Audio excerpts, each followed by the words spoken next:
Frank Sinatra. The people that didn't need little in front of their name, Lil Frank Sinatra. You know what I'm saying? I'm young Luther. Shit. Get the fuck out of here. You know what I'm saying? Nah, you get me worked up. I'm getting pissed off. You know what I'm saying? This is ASAP Whitney.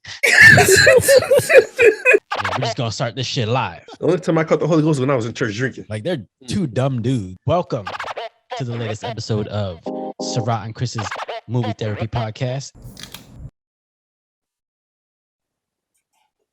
So did I just hear you correctly? You said I want to wake up just enough to pass out. Mm-hmm. Explain that. Explain that, because the way my body works, you know, there's a fine line with me and this Jack Daniel. It calms me down, but if I go one shot too many, I wake up and I'm ready to party. Yeah. And after that, I'll pass out. And because I'm tired right now, I'm hoping I'll wake up enough to pass out. Well, before we delve into hydrated the that, last couple of days. Yeah, you trying to recover from a lot of things. Yeah, for real. No, before we delve into that, welcome to the latest episode of Sarath and Chris's Movie Therapy Podcast. It's your boy Sarath, aka Makazi, and your boy Chris Brown, aka Red Fort Delta. How's everybody doing out there? First of all, I think everybody's wondering what is up with your sleeves. Shit, what's wrong with them? Right, you got to cut it up a little higher. That shit, it looked like a baby tee. Oh, like the baby tees that the girls wear, all of them with the belly showing. Nah, my belly's covered. You look like Baby Huey. I don't care. I'll be Baby Huey today. Bro, I'm guessing you cut those sleeves off yourself. Yeah, I cut them off myself. Yep. And I'm guessing you cut it right where the seam is. On this one, actually, an inch before I got to the seam. This is one of my older shirts. Yep. Mm-hmm. The seam is right here. Yeah, I'm gonna teach you how to cut some sleeves off. I don't sew clothes. It ain't about sewing. It's about knowing. I didn't even know what that means. I just had to say it. Oh God. Yeah, I don't know what it means, but it sounds good. Oh man. Yeah, it's like, I don't know. You ever come across like just some words or some sentences or phrases you can hear don't make no sense, but for some reason, like it just fits. Yeah. Like, so some people say the cucumber tastes better pickled.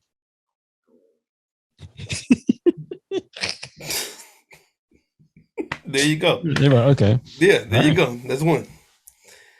Dave Chappelle has this joke where like a guy is trying to avoid the question, but he's like so into it that like he's not even listening to what's being said. Mm-hmm. So then the guy asked him a question about some like shootout that happened in the city or whatever. He just turns around and goes, "Yeah, I like cheeseburgers. Can you repeat the question, please?" Oh God! I thought you were gonna talk about the skit where he's at the restaurant eating, and the guy's like, "I got a movie pitch for you," and he starts going off in his brain about whatever the heck he's thinking about. Yeah, I thought he was going there. Monkeys. I should have been a rapper. Yeah. I mean, how you gonna rip it like this, son? Then he said, "We're gonna pay you $10 million." He said, "What? Where's the paperwork?" We're gonna name him Colt 45. Oh man, that show is so good. Did you hear about Dave Chappelle recently in Minnesota? I just came across something on Google saying the show got canceled, but I didn't read it. If that's what you're talking about. Yeah, I guess the employees of the venue were taking a stand against Dave Chappelle. So on the night of his show, then no one showed up to work. So his show ended up getting canceled, but not really canceled. It just got moved to another venue in town. Yeah. And then they ended up adding 2 more shows after that to that other venue. Oh, wow. All they do is make Dave Chappelle more richer. Yeah. That, and like, I mean, man, like the fact that people can't listen to a differing opinion, and every opinion that doesn't line up with yours is automatically a negative, hate-filled opinion. It's like, no, like you're not even listening to what's being said. You're just hearing a couple words and automatically assuming something else is being said, and you're not actually listening and paying attention. Well, that or a couple words that she just don't agree with and don't want to hear the rest of the message. Yeah. Like, like Dave Chappelle's joke. I kicked her in the pussy. And then told the joke after he said the punchline. And people still left. You know, whatever. Yeah. Anyways, before we get into the movie, what you drinking? Let's see what's in this goodie bag here. Oh, okay. I got a Jim Beam apple. Jim Beam apple. Have you had that before? I have not. I don't drink sweet shit. It's not my style. Oh yeah, because your boy Larry kept talking about that crown apple. Yeah. And like that had me interested because I saw it at the store. And I've never had it before, but I like that crown peach, so I could imagine that crown apple is on par. Oh, okay, yeah. Oh, I'm thinking, wait, I got Jim Beam peach in there, but I had the crown. That's what you drinking before. Yeah. Yeah, I had the when I first got to your house, I tasted the crown peach. Yeah. And then when we came back, we couldn't find the crown, so we got the Jim Beam. Yeah. Jim Beam peach. Yeah, I've never had either one of those before, but they were good. Like I could imagine them on some ice. Yeah, I mean, like I said, I'm not a big sweet drink person, but those actually a shot here or there, whatever. Yeah. I mean, I can dig it. You know what I'm saying? Well, I'm guessing today is apple shot day because I'm doing the apple H and apple pie again. Nice. Sugar Lands. No licorice. No licorice shots. No. I was actually upset. I didn't get to bring you any of my licorice. Not my licorice. The Sour Patch Kids alcohol because black as hell. Yeah, because I couldn't, get it on the plane. But next time I'll bring an actual check bag and I'll be able to bring it. Anything else you got? Oh, I mean, I don't want to say anything else because we you are no, I'm sticking with this. This is always going to be here. No vodka today. Yeah, because I need that back in my blood. I know that sounds so bad, but I need it back in my system, which is terrible. But remember these? Oh, you're gonna try one? I am. I'm not gonna say it's nasty because I don't know. I'm not an IPA person, but I'm gonna try it today. I knew it. See, that's what I'm talking about. Fuck that shit. Yeah, because we bought those for your brother, and he didn't really doubt. He was asleep before he could even dabble in the first one. Oh no, there's only one left. He been killing them. So does he like them? I guess so. They're gone. Well, I mean, he doesn't really have much options there. So I mean, maybe he's just drinking what's around. Oh, not yeah. Well, I got plenty of alcohol. Yeah, but sometimes you don't want alcohol. You just want a beer. Just chill. I don't know what that means. I like. You want liquor. You want just a beer.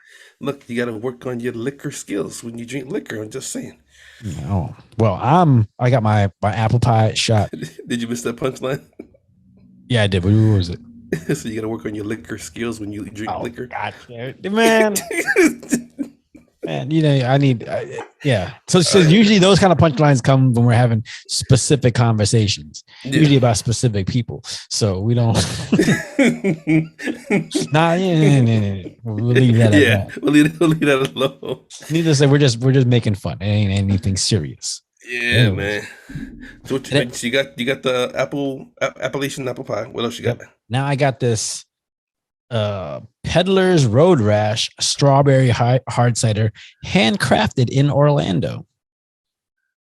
I don't know why that just sounds so bad. A Peddler's Road Rash. Ooh. Well, you ever fell off a bike? Bruh. So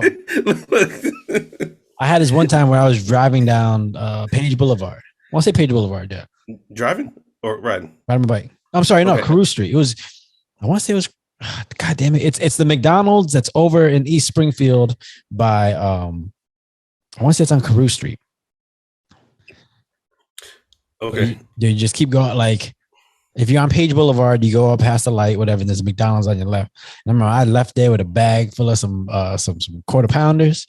And I was happy as shit. Hold on, wait. How many quarter pounders you had? You said you had a bag full of, no, don't worry about it. You had a bag full of quarter pounders. Don't worry about it. My ass was pedaling. Look, I know back in the day you used to be a big boy, so. Listen. I was indulging. So that's why I was pedaling so hard so I could work up an appetite. My ass was pedaling. And I swear to God, don't nobody believe me because my brother and my one of my friends were riding bikes together. Mm-hmm. Nobody believes me. But I swear to God, I was riding the bike and a squirrel ran right in front of the bike. and my ass saw it, slammed on my brakes, and I flipped over the handlebars. You know, got some road rash. My bag of quarter pounders kept rolling down the street. And I popped up, I was like, oh shit, what the fuck? And all I heard was honk honk, ha ha ha ha. Oh, I was so embarrassed. I was like, man, that must have made their day just to see, just to be driving and seeing that shit happen. Hold on, wait, hold on. Here's my real question. What you do about the quarter pounders? Because I know I would have chased some bitch down if they were still wrapped in the paper, or was this back in the day when it was in the boxes? No, it was in the paper, and you know damn well they didn't. So I had the bag like wrapped up, like rolled up at the top. Yeah. So the motherfuckers didn't fall out. So I just walked back over, picked up the bag, and just kept pedaling. Went on your merry way. Ain't gonna stop me. That's what I'm talking about. 5-second rule. I got a picture of from your birthday party where you know a couple ribs might have fell on the floor before they were cooked. Oh yeah, and you know yeah. 5-second rule. He'd kill anything. So you know some bitches back on the grill. Or on the grill. They fucking let the question is like you said you would eat one. Mm-hmm. I said I would eat one. Yeah, but I'm not sure who ate. I don't think anybody did. I was too damn drunk. Yeah, I know you was asleep early. Yeah, I think that was part of my natural body timer, and just me being drunk. Yeah, listen. Look, I go to bed at 8:00 during the week. You know that. Yeah, but you don't on the weekends normally. Yeah, it all depends. But I still was up at 3:00 in the morning while everybody else was sleeping. Whatever. I contend that you just went hard for the first time in a while, and if you going hard is you going hard.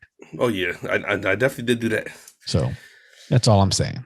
It was fun. Yeah, you went hard too, homeboy. I was dancing. You broke up the Jabberwockies on us. I know. I was crit walking and everything. You was in the zone. I was like, yo, I ain't seen this since you kicked that girl in the face. Bro, why we gotta talk about that? That's in the past. That was 20-year-old Sarath. I'm damn near 40-year-old Sarath. Now I don't kick girls in the face. I just, I just do my own thing. Relax, man. Okay. All right. But whatever. All right. Are we shooting? Yeah, let's have a shot real quick. Before we get into this movie. I hope this beer is good. Ooh. The can looks good. I didn't even say the name. It's called Wild Leap for the record, if they even said the name. It says Wild Leap. Got a picture of Chris on it. A big ass buffalo. Fuck yeah. I'll whoop your ass. Chris is just a big black bear.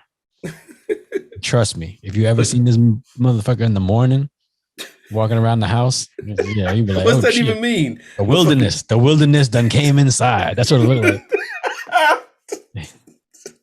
You know, it's funny. I can actually see that. Just wake up, spit lines, my hair everywhere. Bro, hold on.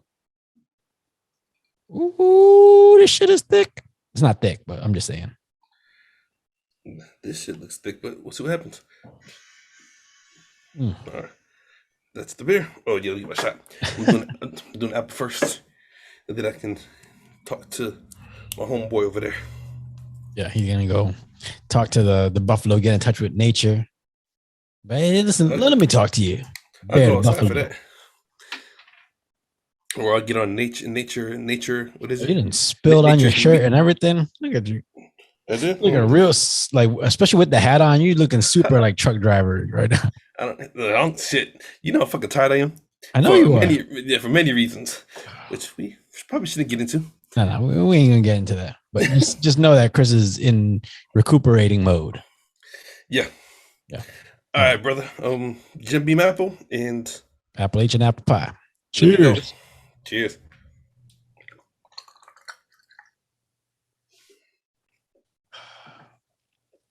All right.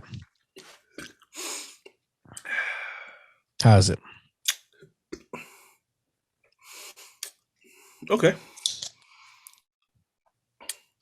I don't think I'd like this on ice, but a shot is cool.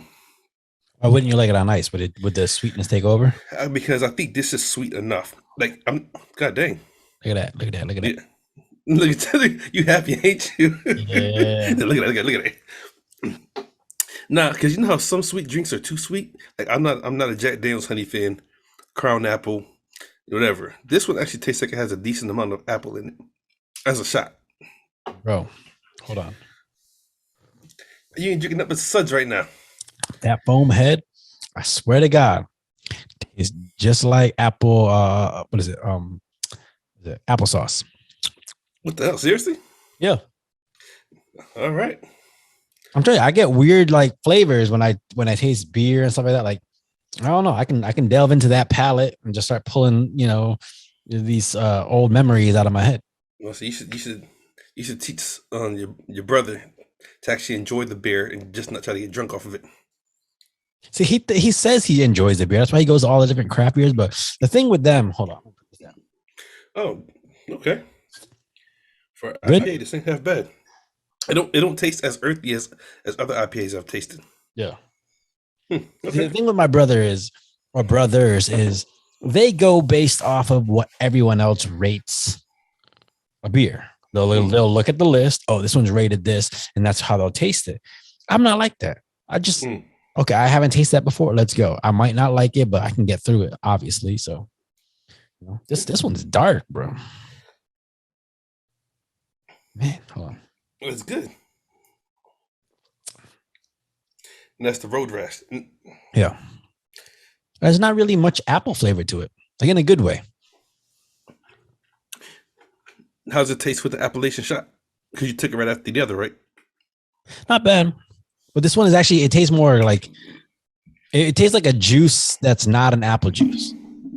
There's not like you don't have that tart flavor from apple, like almost like if they use like a real subtle apple, like a Red Delicious or some shit like that, not a Granny Smith. Yeah. Now that's out the way. Come here, baby. Well, all right. So, sorry, just keep bumping my camera. Yeah, I saw that. Since you're delving into the Jack Daniels, considering that's probably the king liquor in your life, let's jump into this movie, because this movie is a interesting movie. Period movie. It was your pick. How about you let the people know which movie we watched this week? If you tuned into the last episode, I literally picked the movie last minute here on camera. Mm-hmm. Why? Why did you pick it last minute? Because the movie I picked at last minute you had already seen before. Nah, it wasn't just one. I think it was two, right? I don't know. I think you picked two movies, and both of them I had already seen. I know one of them was a Bird Box or something like that. Yeah, I was just shocked you even considered that. Like that's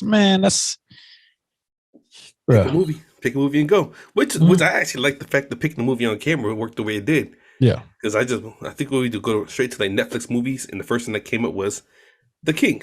Mm-hmm. That was this week's movie, and we watched it with Timothy Chalamet. It had a pretty like big cast if you were paying attention. Yeah. Some of them I knew their face, but I didn't know like their names. So pick a person. Let's see if I remember. Okay, and for instance, his right hand man, John. So that's Joel Edgerton. That's that's what I thought it was. Yeah, that's the teacher brother from Warrior. Mm-hmm. And the guy that played his dad, the king, was I don't know his name, but he was in like The Dark Knight Rises.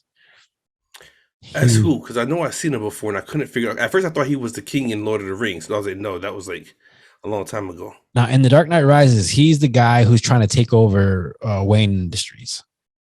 He's the one that hires Bane to take over. Oh, okay, gotcha. Yeah, I forget his name, Ben something, but yeah, I kept looking. I was like, oh shit, they got some a pretty good cast in here. Yeah, like the girl that played his sister is she had a small role in there, but sister. She had a small role, but she's in Jojo Rabbit, which is a dope movie. Okay, man, I wish we did that. I wish we did that on the podcast. Jojo Rabbit. That movie's so dope. Okay. Yeah. I'm gonna have to link you into my Google Play so you can go in there and watch it. Cool. Man, listen, I ain't never seen racism done in that way before. Really? Yeah. It's about Nazis and World War II, but like they're treated like if the kids are going to like Nazi summer camp. Yeah, okay. it's like the Boy Scouts. Okay. Yeah, but it's funny and yeah, it's really fucking good. Now, did you know that was Johnny Depp's daughter? The one that played the princess that he got married to? Mm-hmm. Yeah. I saw the face and I was like, okay, I think that's Johnny Depp's daughter. See, I saw the face and I was like, yo, she looks so familiar, but I couldn't piece it together until the end of the end credits came up and I read the name. I said, it makes sense. You know what I'm saying? That's the one that he had, the daughter he had with Vanessa Paradis or something like that, the model. Yeah. But anyways, I was surprised, man, because like when you picked The King, like I saw it was this period medieval piece. And I wasn't sure what to expect because movies of that nature can either be real slow, it can be real like just a slog to get through. But this one was actually it was good. It felt like it had a realistic plot to it. Yeah. You know, like it's a movie, they're acting everything, but like even the fight scenes seemed like how you would really fight in a fight. You know what I'm saying? Like not all choreographed and extra special moves. It was like, hey, we're fighting. You know what I'm saying? Before we get into that, like, okay, so these motherfuckers are fighting with armor on, okay, which is true. That's what they used to do back then. But like, can you imagine having to go into battle with 70 pounds of fucking metal on you? I mean, I feel like these older movies that we watch to have all these like fucking all these like epic fight scenes with armor are just, I don't know. They become more unbelievable the more I work out. But okay, I agree with you, especially coming from a soldier standpoint in the gear we had to wear. Yeah, and you know we had elbow pads and knee pads and boots and vest and all that kind of shit. But nah, that was heavy gear. You know, I mean, depending on how much you got on you. Yeah, that shit, man. Fuck that. Just kill me. Bro, I'm gonna die walking out there for one. Bro, I don't know. You know, most of those motherfuckers probably had like heat stroke. Fucking, it's fucking metal armor. Yeah. Bro, you try to go sit in a fucking trailer of a truck for 10 minutes and you sweat. Now you got to go in the battle riding a horse for 2.5 hours just to get to the goddamn battlefield. Hell yeah. Man, like, I don't know. I'm starting to look at those night movies a little differently now. Like, come on, that shit couldn't happen. Look, that's probably why battle gear changes over the years. Like, look, we're losing. I know. Well, I mean, our men are dying before they get 5 steps into the battle. Well, I mean, that's why the what is it called? The plan of attack in that last battle was smart because they were like, yo, it's gonna rain. You know, this field is gonna be like muddy and stuff like that. Everyone's gonna get stuck. They're wearing all this heavy armor. Like, let's go out there, no armor and shit like that, and we'll be able to move. I thought that was dope because I was like, oh, how's that gonna like come out? But it made a lot of fucking sense. It did. And I don't want to jump into the movie just yet, but the way Homeboy died, Twilight. Yeah, Robert Pattinson was in it. Yeah, we can talk about that later. But the way he died was dope. I was like, oh shit, okay. All right, well, okay. So speaking of deaths, like this movie opens up pretty much on the battlefield, right? Because Percy's walking. What? Say that one more time. Percy, King Percy or Prince Percy, whatever his name was. Yeah. He's okay, and he's walking through the battlefield, and I guess the villain is crawling, and he's like, "Hey, you're crawling the wrong way. Yeah, the air you feel belongs to England. You're over there." And then the camera just zooms in on his face, and he just picks the sword up. I was like, "Damn." Yeah, I liked him a lot, and so I just assumed he was going to be the main bad guy. That's what I thought. The whole movie, because right after that, like, you know, they get into the argument with the king, and he leaves. He becomes a traitor. But the king even was like, "What did he say? He should have betrayed me. I wish he was my son." Yeah. And I was like, okay, you know what I'm saying? Like, I guess he liked his ruthlessness. Well, because he was looking for that cold ruthless. Because, like, I mean, at the end of the day, this movie was like, it's about politics. It's a political movie. That's definitely what it's about. You know, and politics and shit. Your right hand man. Politics, corruption, about, you know, who actually has your back when it comes down to it. Like, that was my biggest takeaway is, like, you know, this was a story about trust. Indeed. You know, what'd you think of Timothy Chalamet as a warrior? Could you believe it? As a warrior, no, but I did like his character because how many movies have we watched so far with Timothy Chalamet in it? 3. We did. Dune, Okay, yeah. Dune, Mhm. Beautiful Boy, and then this. Okay, and see, and I think he's a great actor, but Mhm. I never thought he'd be able to do a role like this. Yeah, Like it just didn't seem like it fit him. When I feel like this role fit him the best. yeah, yeah, The other two movies that we've seen, you know what I'm saying? But I liked his character because he was already like you could tell he wasn't a soldier. He didn't have the body for it, whatever, yeah. but he had heart. Hmm. You know what I'm saying? Like he stood up for whatever he thought was right and didn't care about the outcome of it. Yeah. Like if it's right, he's gonna do it, and it's gonna be what it is. Like I, when he had to go fight for his brother, yeah. you know. So like, I guess in today's day and age, like someone like that, is very what is it thought someone who's that thoughtful, like they're very, we put them on a pedestal because it's having morals and having sympathy in today's day and age is like it's a very sought after trait. Mhm. Like how do you think back then, like how do you think that's viewed back then in that ruthless era? Like you're just like, oh, this dude's a pussy, like get him the fuck out of here, like we ain't gonna survive if someone like that is around. But see, I didn't get that from him. Well, to answer your question first, um, how would his character survive back then? Well, no, that's just how would that type of character be viewed? A person with those type of morals and characteristics. Back then or today? Back then versus today. Do you think they would be more accepted back then than today? I feel like they're more accepting today, but like I feel like someone like that would be shunned back then. I feel like I feel like back then it would be a fine. I definitely feel like it will be accepted today because, in my opinion, the world's gone soft. You know what I'm saying? I Yeah. mean, there's still people doing crazy shit and everything, but you know, like back on WWE when they could smack people in the head with chairs, they can't do that no more. You know what I'm saying? Yeah, but I don't think that's necessarily being soft per se.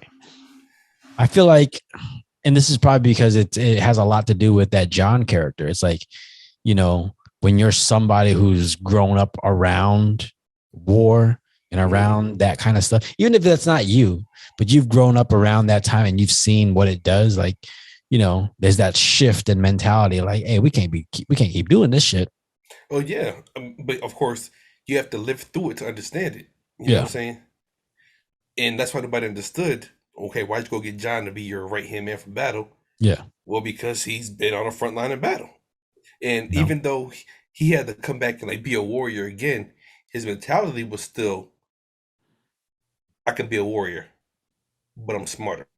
Yeah. There's other ways to handle this than just fist and fire. You know what I'm saying? Yeah.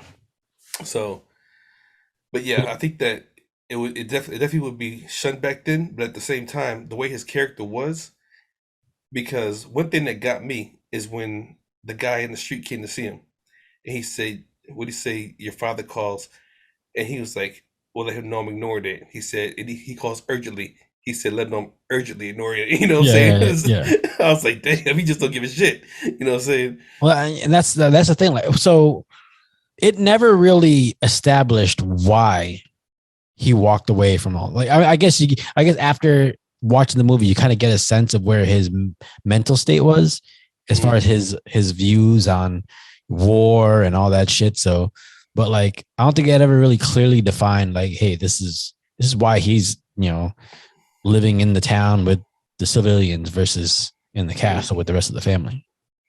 I think because after he got old enough and realized what his dad was doing, his dad wasn't fighting wars to make things better. He was fighting wars to just fight and get everything. Yeah, yeah, You know like what I'm saying? greed. Yeah, Yeah. And he's like, we don't got to fight these people. We can all be friends. We can all sit at the same table and be allies. You know what I'm saying? yeah. But But what would you? So at this point in the movie, like, so his dad's letting him know, hey, he's sick and he's got a name and like a successor, mhm. and they called him to the castle just to tell him to his face, like, you know, you're not, you ain't him. Like, Yeah. we're going with your brother. How would you react to that? Well, if I was him or me in my real life. Both. Both Okay, with me F. BOFF. Both. both. Okay, so both. Shit, me in my real life, I'd be pissed. Like, yo, what do you mean? You know what I'm saying? I guess my why? Because it's your birthright to be king. Yeah. Mm-hmm. And also knowing I'm so much better than my little brother. You know what I'm saying? Like he Mhm. don't got the heart that I got. You know what I'm saying? But Yeah. in the movie, if I was in that position and I knew what my father was doing and I didn't agree with it, fuck it, let him have it. You know what I'm Yeah. saying? Yeah. And then the same thing. Hold on, wait. You about to go? You're going to go sacrifice your youngest son and my little brother for for your arrogance? You know what I'm saying? Like I get both of them. Yeah. So in my real life, I'd have been pissed, but in the movie, I'd have been like, "Fuck it, I don't give a shit, take it." You know what I'm saying? Yeah. Well, So I feel like, yeah, I feel like in real life, I'd be like, I don't know if I'd be pissed because I'd just be like, all right. Like if I walked away already, then I don't really care about the kingdom that much. So you handing the kingdom over to my little brother, I don't think it was going to change my opinion on anything. But finding out like, hey, my little brother's about to go to war because of the stupid shit you're into, mhm. then I would have probably did the same thing as him. Like I got to step in and try to do some shit because if there's one thing I know, it's my brother ain't built for this shit. Yeah, You know? and that's what it is. That's what I said. Like even in my real life, if he would have, if that was my father, he would have said, "Okay, it's yours. You can have it." I'm like, "All right, cool." I'd have changed it up the way I wanted to run. Yeah. Okay, like he kept saying, my father's enemies are not my enemies. I'm my own Yeah. person. You know what I'm saying? Yeah. So that's why I would have been pissed in real life. Like I got the opportunity to change it. But yeah, Yeah. So would you have tried to do what he did? Because he at this part in the movie, he's trying to basically stop lives from being lost. Because he understands that if we go into battle, hmm there's going to be a lot of needless deaths for no reason other than a couple of old people's greed. yeah, So he goes in there and tries to take on this dude. What the dude that was the traitor? Percy. Yeah, Percy. He tries to take him on one. hmm But like his little brother was like throwing a fit about it.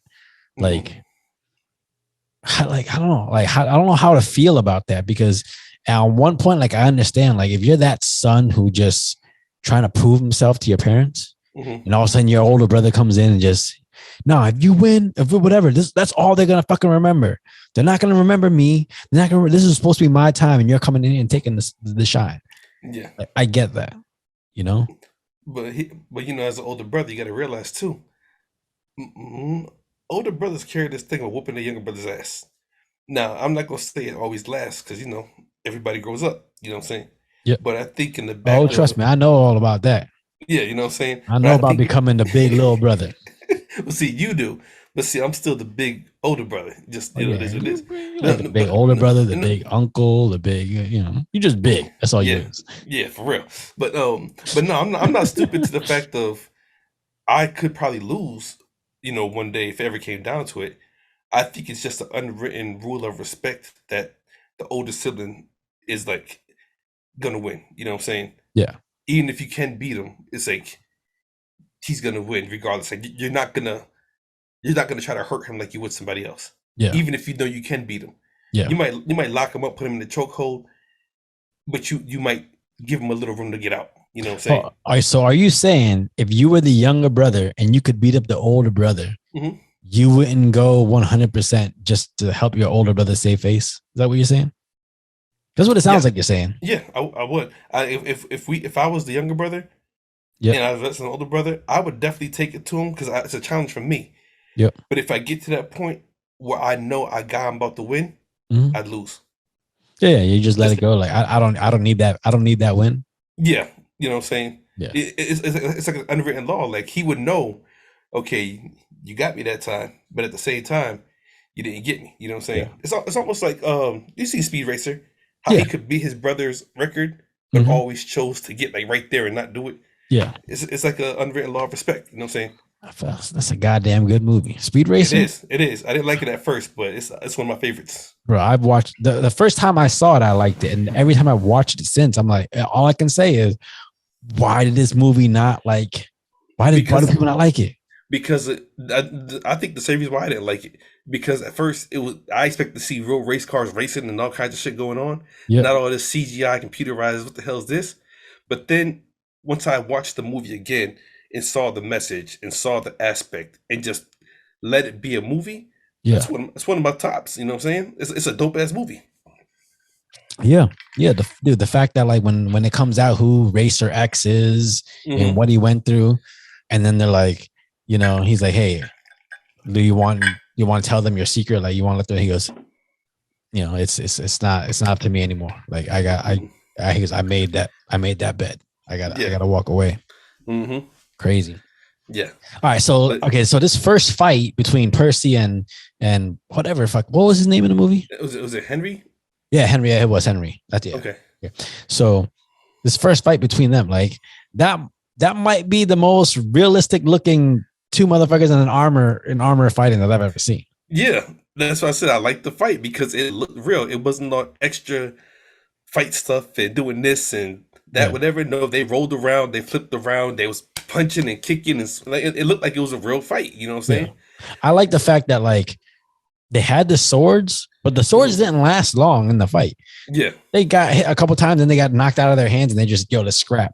that's why I liked it because Yeah. if you in a real fight, you lose your weapon and they coming at you, shit. Fight, I gotta fight. You know what I'm saying? Yeah. Like your weapon is not your only form of defense or offense, and Yeah. that's why I liked it, especially with the heavy ass armor they had on. Yeah. Yeah. But like, okay, so I mean Henry wins and then, Hmm. you know, his brother throws his fit saying, that's all they're gonna fucking remember now. Hmm. Shit like that. So he goes off and it kind of just dissipates back to what it was. And then he ends up getting word that like, hey, your brother was still trying to follow your dad and like he's dead now. Yeah. Like, yeah, man, I don't know. I don't know what I would do if I tried my hardest to prevent any harm from happening to a sibling of mine. And then just all of a sudden I just find out of nowhere, like it didn't help and he ended up dying. Yeah. Yeah, that's a hard pill to swallow because Cause it's like, the actions that caused him to die aren't his own. yeah, it was him just trying to please his dad. Mm-hmm. You know, because I Kind of, feel like even though it wasn't said in the movie, I felt like the older brother was favored, but yeah. I feel he like did. I feel like the dad really wanted Henry to Hmm. be the king, but I mean, as a king, like you're looking for a worthy successor, and you got this one son who's like, I don't want to do with this war shit. Like, Yeah.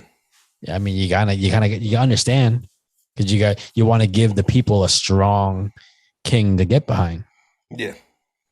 You know who Henry kind of remind me of, and there was business kind of based sort of on a true story, right? Like real events or real I people. I don't remember. But he kind of reminds me of Marcus Aurelius, Okay. just someone who's like, you're in this position Hmm. of like high regard, but your only goal is to like, you'll just stop all this fucking fighting. Like, what the Hmm. fuck are we doing? Yeah. You know? Mm. But then when Henry ends up getting into position of power, Hmm. I feel like this is where this is where you start seeing some really good acting from Timothy Chalamet because like on the one hand, he's of the people who's trying to like stop all this killing and stuff. Then on the Hmm. other hand, he gets angry very quickly. Yeah. But he allows his emotions to take over. Mm. And that just it causes him to be swayed in ways that like he probably shouldn't be swayed. Yeah. Well, that and of course, this is one of the takeaways I took from the movie. Be careful who you keep in your ear. Yeah. You know what I'm saying? Yeah. Because even though the people, and of course we'll get to who played them, who didn't, everything else. The words they used and how they used them were Mm-hmm. very, very what's what I'm looking for? Not intriguing, but what's the word? Convincing, I guess. That's Yeah. the Yeah. you know what I'm saying? Were you immediately suspicious when they found the assassin? At that part, no. But I will say this: when we get to the character that actually was the villain, Yeah. he did always stand out to me. I didn't Yeah. know why, but he always stood out to me. You know what I'm saying? I at the moment when they found the assassin, I started getting suspicious because I was just like, I don't know, it was just too convenient. Mm-hmm. It was everything was just so there was certain things that were happening that was way too convenient. So in my head, I was watching like, oh, there's something else going on here. Something else going on. And it just reminded me of like modern day politics. Yeah. Where, we as people will hear one thing, and you sit there, you're like, no, there's something else going on. Yep. And we don't know about it. Like if they're putting it out on the news and it's a big fucking like headline, like start looking everywhere else because chances are there's something else happening that we're not even paying attention to. Yep.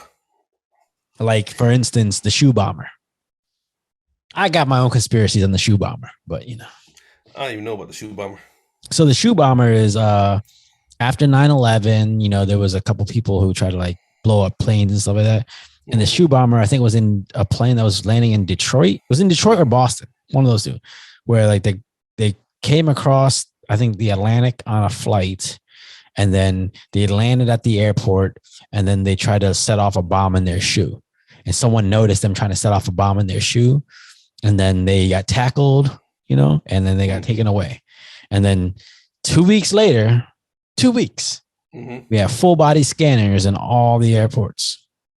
Motherfuckers you stand up in. Yeah. That fucking toaster strudel. Yeah, hell yeah. But so in my head, I was just sitting there. I was like, something doesn't add up. I was like, one, and I was like, how the hell did we have enough body scanners to go on all the airports just like that quickly? Because I guess before that happened, they were only in like 40 airports. And then all of a sudden that happens, and now they're in every airport. And then second, I was like, if I'm trying to, so caveat, whoever's listening to this, FBI, NSA, I'm trying to make a point here that I'm not actually going to try to do it. So just listen. But if I'm going to try to blow up a plane, the last thing I'm going to do is wait until it lands before I try to blow it up. True. So it's just stuff like that where I was just like, I said, why did he wait till it landed before he tried to do it? Why did he do it in view of everyone looking, and you're not even in the air? So what the fuck's it going to do? And then all of a sudden, 2 weeks later, you got body scanners everywhere. Yeah. And now we can't take a jug of water onto the fucking plane. More than 3 ounces.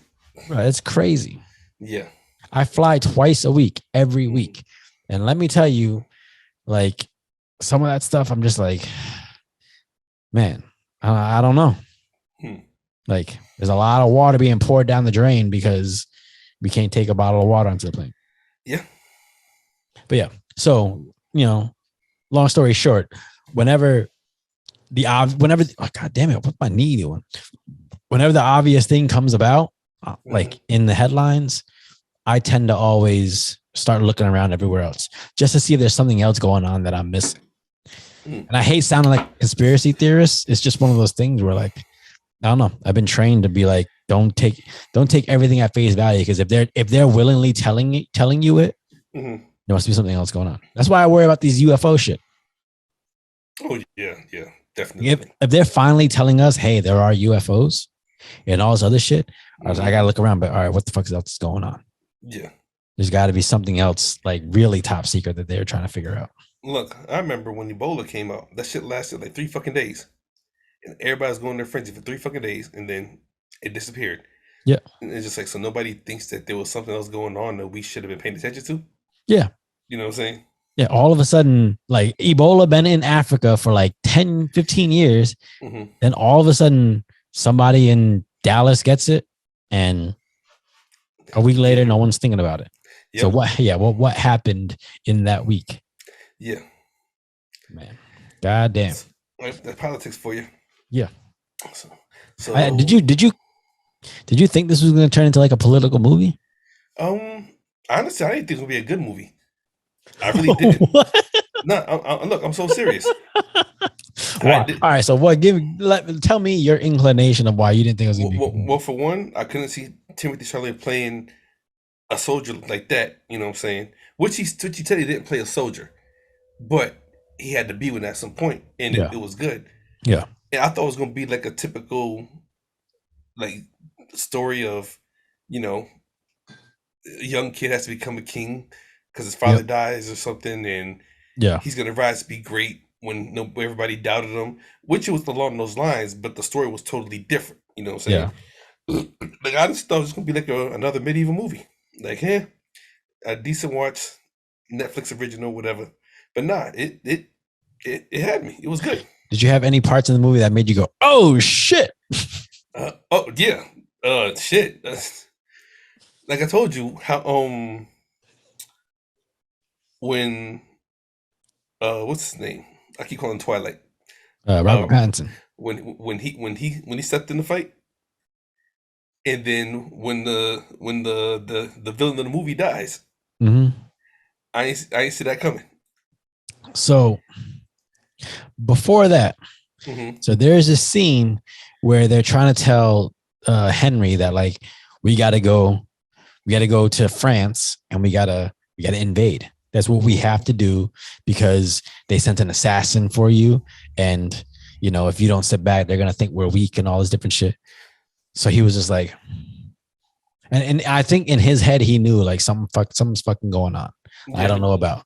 So he's like, all right, tell the army like we're gonna go, we're gonna invade, we're gonna send a message there, and you like you're one of my dad's right hand men. We're gonna go outside and you're gonna give us your head. oh yeah, You're gonna give yeah, us a head and like that's you and you like we're gonna show these motherfuckers that like hey, we mean business. yeah, So in my head I was like, oh shit, like he's on to these motherfuckers, like he knows. But then when they actually showed that fucking head get cut off, I yeah. was like, oh, I literally jumped. I was like, oh shit. Okay, yeah, I didn't expect that. I thought that was gonna like block it out, whatever. I But thought they, he was because they were on his council and stuff like that, and he mhm, couldn't really prove that like they had anything to do with anything. I thought mhm, they were gonna do something. He's gonna be like, stop, blah blah, and change it up. But nah, yeah, he killed him. I was like, yeah. go. But that's what I'm saying. I like this character because you had to know he just had no. He had a give a fuck and a I don't give a fuck at an equal amount. You know what I'm saying? And that's what I liked about his character. Like Be- explain a little more. Because he wanted his whole main goal was to bring peace to everybody. Like, yo, we don't gotta fight, whatever. But if I have to fight, I'm gonna kill you. You know what I'm saying? Mm-hmm. It's like I'm gonna go this route the whole extra way I possibly can of trying to create peace. Yeah, But if you gotta die, I don't mind being the one to do it. And then I'm gonna go back to trying to preach peace again. yeah, And if you gotta die, I'm gonna do it too. You know what I'm saying? yeah. All right, so let's moving off of Henry for a little bit. His Hmm. right hand man, John. Yep. Like, what'd you think of his character? Um. Like, do you like? Is that's to me? That's that person like you want by your side Oh because yeah, definitely. he's gonna be honest with you. Hmm. And that's it. Like, and I don't think people realize it nowadays. Like, honesty is very hard to come by. Yeah. And if you find someone who loves you enough to be 100% honest with you, man, motherfucker, Hmm. hold on to that shit because there's a lot of people, especially once you start getting any notoriety, there's a lot of people who want to latch on to you Hmm. simply for their own gain. Yeah. And he stayed as we say in the streets. He stayed 100 all the way through. You know Mm-hmm. what I'm saying? But like when he ended up losing his house, Hmm. because he was sitting there after Henry left, whatever, and he hadn't shown back up in the neighborhood in a little bit, and all of Hmm. a sudden the the the the The the council, rich wherever they guys, the are. council showed up. Hmm. Homie that was always his dad's right hand man was there too because he looked at the Hmm. girl walking by, and they were like, "Hey, you got to get out of here! Like this house belongs to the government now." Yeah. Well, essentially, like man, like how do you react in that situation? Like your boy just became king, and now all Hmm. of a sudden you're getting evicted by his people. Yeah. Oh, I definitely would feel some type of way about it. But I guess wait for that chance to talk about it. Yeah, Because he's a king. What can you do? yeah, And then when he came back, he was like, "I know I neglected you." He apologized, and that I think that's really just what it comes down to today in real life situations. If people just own their shit and don't try to make excuses for the shit that they do, yeah. And then it's easy to repair. It's like, you know what? I'm not even gonna give you the disrespect of an excuse. Yeah. I fucked up, and I know I did. I'm sorry. Yeah. Did And he said, he goes, I don't have time to talk to anyone. So the fact that I'm down here to apologize to you and to talk to you, like that should, I hope that speaks volumes to you. Mm. You know? Yeah. And his boy, like John, had the dope ass answer. He said, wait. He goes, I'll join your council. Yeah. If you just make my bill right. Yeah, he was pay that old hag or whatever he called her. Oh man, that's such a friend answer. Yeah. Like I don't want shit from you, but hey man, just cover my tab tonight and we good. Yeah, because I'm telling you, a friend who be like, yeah, you owe me, you owe me. If they're really your friend, like to me and you, I will tell you, bro, you fucking owe me. You fucking owe. But like at the end of the day, that owe is gonna be, hey man, fucking just grab me a bag of chips when you go to the store. Look, yeah, I mean, it's like one of those things where like you got to do something really really crazy, and like you know what, all right, I'm gonna do it. You owe me. You fucking owe me for real. It's like I know, I got you. You know what I'm saying? And the day might never come where I actually really have to owe you. You know what I'm saying? But if it ever was, it's like, all right, now it's my turn. You know what I'm saying? But like you said, it could be just something as simple as, hey, bring back that bag of Lay's when you go over there. You know what I'm saying? Yeah. So exactly. Like I mean, because like when we hang out, like we don't think about owing. When the bill comes, usually it's just like, yeah, I got this one. Cool. All right. Next one I got. Cool. We actually fight to see who's paying the damn shit most of the time. Yeah, and then usually it's like, all right, if you get okay, I got drinks over here. We good? All right, cool. Like, whenever I start seeing people splitting bills, all right, well, I had this, and then you had this. I'd always look at people like, all right. You know what pisses me off about that? What's that? Because I'm not a rich man. You know what I'm saying? Yeah. But I've hung up with very rich people, and it seems like the people that are very very rich are the ones that are always trying to split the bill. Yeah. And the people that aren't don't mind just paying it. So you know what I'm saying? I mean, yeah, okay, but is that how they stay rich? Because they frugal?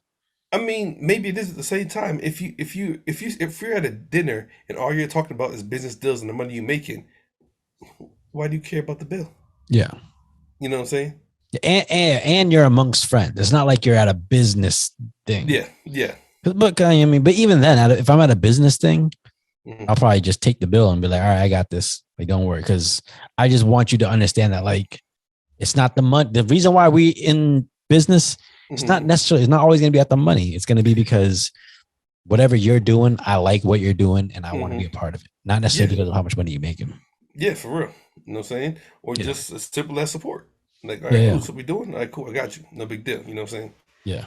But I mean, that was dope. So that's why when they were going into battle and everyone else had opinions on what we should do, what they should do, all this different crap. Yeah. Henry just looked at John and was like, hey, like, what do you think? He's like kind of like a go with the flow guy until he was like, I speak, I ain't got nothing to say. So I'll say something when I have something to say. Yeah. That's what like his one-liner, so to speak, were so dope because they were so real. You know what I'm saying? Like, why aren't you talking? I only speak when I have something to say. You know what I'm saying? Yeah. Or, what are we doing or whatever? Just like his one-liner was just like straight to the point. Yeah. You know what I'm saying? Like, you're not that man. You know what I'm saying? Yeah. You're not that man either. You know what I'm saying? Could you imagine being in a position, so say for you, being in a position where like you gotta, watch over your brother, watch over your family and all this different stuff. And your right hand man, the one person you trust throughout everything, and just looks at you and goes, hey, like, you ain't that guy. Like, I know you trying to be the responsible guy right now. Maybe you ain't that guy. Yeah. Like that's that kind of unadulterated honesty. Yeah. When it comes from someone you trust, man, that I think that's like it's a reality check. It's a huge it's a Only reason why I can say this is because I know we talked about it before amongst each other on the podcast. So if you heard this story before, I'm sorry. Yeah. But when Sarath had to check me back in the day, my first reaction was to tell him to fuck him to his face. You know what I'm saying? Mm-hmm. But I was taken back because he actually told me the truth, and I was like, so my first reaction was, like fuck you. But that pause and thinking about it was just like, you told me this for a reason. Yeah. You know what I'm saying? So I got to figure out what this reason is. You know, because everybody else is on my side. Bro, why do people nowadays have such issues being that introspective?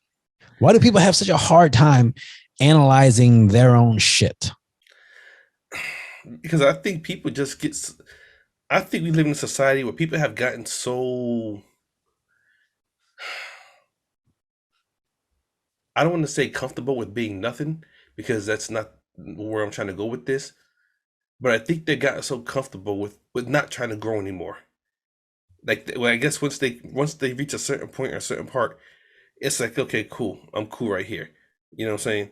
Yeah. And I've never wanted to be that. Like, I've always wanted to be successful, but I had to understand in myself what success is. Yeah. And to me, success is being able to do what I want, when I want, where I want, how I want, and taking care of people I love. Yeah. And that always doesn't involve money. Yeah. You know what I'm saying? Yeah. No, yeah. Again, like, yeah, because like, well, I mean, what I do, like, I always said I wanted to be a professional wrestler. Mm-hmm. And then at some point I had to ask myself, like, well, what does being a professional wrestler mean to you? Like, what does it actually mean? And I was like, okay, if I'm actually making a living off of what I do, which is, getting paid and stuff like that.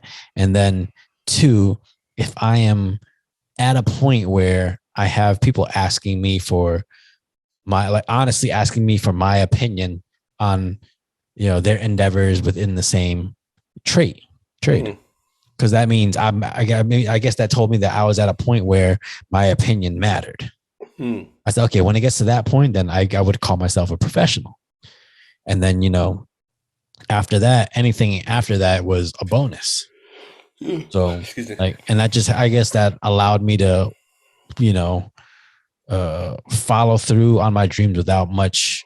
I don't want to say without expecting much, but it allowed me not to be as disappointed when things didn't go my way. I can see that.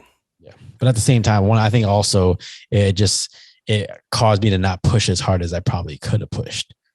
But in retrospect, maybe because I wasn't meant to push that hard. Mm-hmm. And, I was in an endeavor that was going to bring me towards where I needed to be, but not necessarily be what I needed to be. So it's just, I feel like, I don't know, like in this movie, you watched Henry go back and forth between being this sentimental, wanting peace type of king, and then this other vindictive, this is what they think of me. They're going to send me a ball. These motherfuckers going to send me a ball. Yeah. And it's like, he had to really like sit down and ask himself, like, who around here actually has my back? Yeah. And it's crazy because that's what I was saying when we first started talking. It's important that you keep the right people in your ear, because we come to find out he never even sent the ball. You know what I'm saying? Yeah.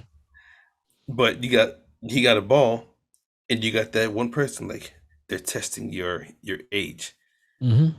You know what I'm saying? Yeah. So it's like, okay. When really, if you would have just, let's just say that France did send him a ball, he probably would have been like, oh yeah, we did play together as kids. I get it, and threw it to the side. Mm-hmm. But no, somebody was like, challenging you, and he was like, oh, okay. You know what I'm saying? Yeah. What was going through your mind when Robert Pattinson showed up as the prince? I was actually surprised because I was just like, okay, because isn't he originally from England? Mm-hmm. Okay, so to hear him do a French accent was actually kind of dope, because obviously he's done the American accent. He was just in the Batman, you know what I'm saying? Yeah. And Twilight, everything else. So for him to actually, when he did, I think he did Tenet, he uses his normal accent, didn't he? Yeah. Okay, so for him to do this, I thought it was actually kind of cool. Like, okay, Well, Oh, so, Twilight, I see you. bruh, I feel like accents are the dopest things in movies. Like when you see somebody doing an accent and then you realize like, oh, they're not actually American. Yeah. Like goddamn, like well, okay, so Timothy Chalamet, he was talking with an English accent the whole movie. The motherfucker's from New York. Like he's not English. Yeah. Fucking Spider-Man. I'm about to say Tom Holland, same way. Yeah. Fucking Superman, Henry Cavill. He's from England. Like, first of all, there's too many English motherfuckers in American movies. Yeah, but y'all motherfuckers are good at English accents, so I get it. But man, yeah, man, acting is so fucking nuts that like, you fashion this character, and like the director trusts that like whatever direction you're gonna take this character is gonna be, what we want for this movie. And then you can convince the world for 2.5 hours that you were this other person. Yeah. Bro. Because even when he came out in the fight scene, like his whole character was more like I don't want to say ditzy, but even when he catches the boys in the forest, yeah, he's like, no, calm down. I want you to do that favor for me. You know what I'm saying? Like French. I want to ask him what his like inspiration was. He felt like French Michael Jackson.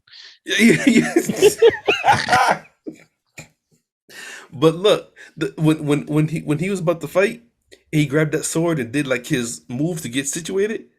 I was like, oh shit, this about to be good. Yeah, you know what I'm saying? No, even before that, like when he was giving that speech to Henry when Henry came to visit him, because you came to me. You came to me and he goes, you came to me, so you kneel, you surrender. I was like, holy shit, like, bro, if you didn't know that was Robert Pattinson, like, you'd be like, dude, this dude is like a fucking good ass French actor. Yeah. Yeah. But I mean, like, did it work out in the favor of the story that the French prince happened to be a fucking shithead? Because what if the French prince was like, showed up like, hey, man, like, we didn't send you that shit? I think it did, because I feel like the dad didn't care if his son died either. Because once he came in there and he broke it down to him, he said, look, we can be friends. It's me and my daughter. Yeah. You know what I'm saying? We'll bring families together. Yeah. And I'm like, okay, if that's the case, why don't you do that shit a whole hour ago? Yeah. You know what I'm saying? But I think he wanted his son to die. Yeah, but remember he also said that, like, I forget when it was when Henry went to challenge Percy and he goes, you don't speak for the king. Yes, I know you don't speak for the king. And I think that's what they said. Like when Robert Pattinson came down and challenged him, I was talking to him. He goes, he's saying, basically he told the king, like, hey, I know your son wasn't speaking for you. And when he finally got there, he was like, yeah, like he was on his own shit. Yeah. But there are princes out there that fucking are fucking nuts. Look at fucking Gladiator. Well, I mean, real life, like fucking, like Saddam Hussein's kids. You ever hear those stories? Look, first of all, you was over there, keeping them motherfuckers down. Look, so, you ever watch the movie called The Devil's Double? I heard about it. I know, Dominic Monaghan. But I've never seen it. Have you seen it? I did. It's a wild one, bro. I heard Joe Rogan talks about it a lot, but he says that there's a story about how he would just walk up to weddings and then just take the bride. Yeah. Just take the bride, rape them, and then feed them to his dogs. I'm just like, what the fuck is wrong with people? Like, oh man, it's when I hear those kind of stories, I don't know if they're real or not, but when you hear them, I'm just like, bro, what the fuck as a species, what is wrong with this? Yeah, for real. That's just wild. All right, so this battle. Like, okay, so do you think this battle is pretty realistic, right? In your mind? The final battle? Yeah. Yeah. So, like, just in real life, do you think those type of battles were all that, like, exciting? Hell no. You feel like it's boring. You feel like it's got ain't no automatic weapons and shit like that. Like, I mean, honestly, if I think I would have loved to fight in a war like that than fight in a New Age. why is that? Shit, fist and feet. Go with them, may the best man win. Because it was more like a gang fight than it was like a You know what I'm saying? war, right? It was a war, but shit, they didn't have Gatling guns and everything. It was hey, your sword and your shield, armor up, let's do it. You know what I'm saying? That's why I like the first fight so much, because when he dropped the sword, they fist fought. You know what I'm saying? They're trying to choke each other out. Yeah. So I had this. I wanted to do this this sketch on YouTube. I still might do it, but I kind of want to do this thing where you got it's like the Civil War, right? You got someone from. Let me see where this is gonna go. Just you grab a drink. So just hear me out. I'm listening. Right. So imagine during the Civil War, you got slow motion. You got one guy from the north and one guy from the south, right? And they're walking up and they got their guns, they muskets out. They look at sneaking, and the music is going like real tense, whatever. And all of a sudden they see the person from the other army. They're like, oh shit! And they both pop up their muskets and they both fire off. Boom! But then they both miss. And then next thing you know, for the next 5 minutes, they're just trying their best to reload. Just oh god damn! I dropped this one. God damn it! Like that's what those kind of wars were like. Like once you got off one shot, that's why they had the bayonet on there, because if you miss, motherfucker, you got 5 minutes to fucking reload. And you had the firing line. You had them nailed in the front, and then when they shot, set up in the back. And while they reload, you shoot back and forth. You know what I'm saying? Shit, but nah. I could just imagine, like, because when you watch movies, it looks so fucking exciting and like guns going off like every second and shit like that. But that's just not how it was in real life. Yeah, real life, that shit was probably like boom. All right, we just waiting. We waiting, a lot of yelling. Yeah, Carl, bring me some bullets. Oh man. Yeah. What's the name that would just make you, if you're in the middle of a war and you heard someone scream that name, it'd make you stop fighting? Hold on, yeah. First of all, where'd you come with Carl? That is kind of funny. That's what I mean. Like names like that. Like you be sitting there fighting, and all of a sudden you hear, Dan, quick, get over here. You'd be like, what the fuck is going on? The fuck is Dan? Coming, my lord. Shit. Yeah. Fucking Jethro. Yeah. But no, I mean that last battle, like when they finally got there, because they were arguing about like plan of attack and shit like that. And this is when John finally spoke up. Because they know, like, we're not going to go out there, because they were trying to tell him to run. They got all these people.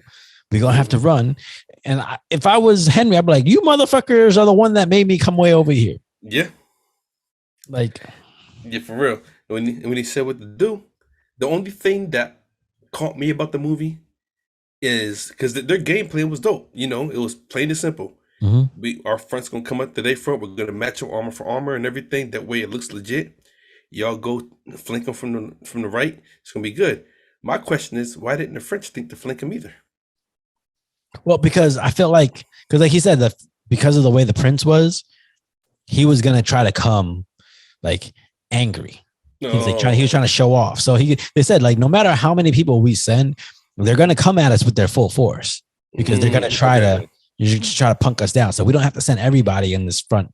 The Operation Hide Behind the Darkies. You don't need fucking South Park. Oh man. Chef said, "Fuck this."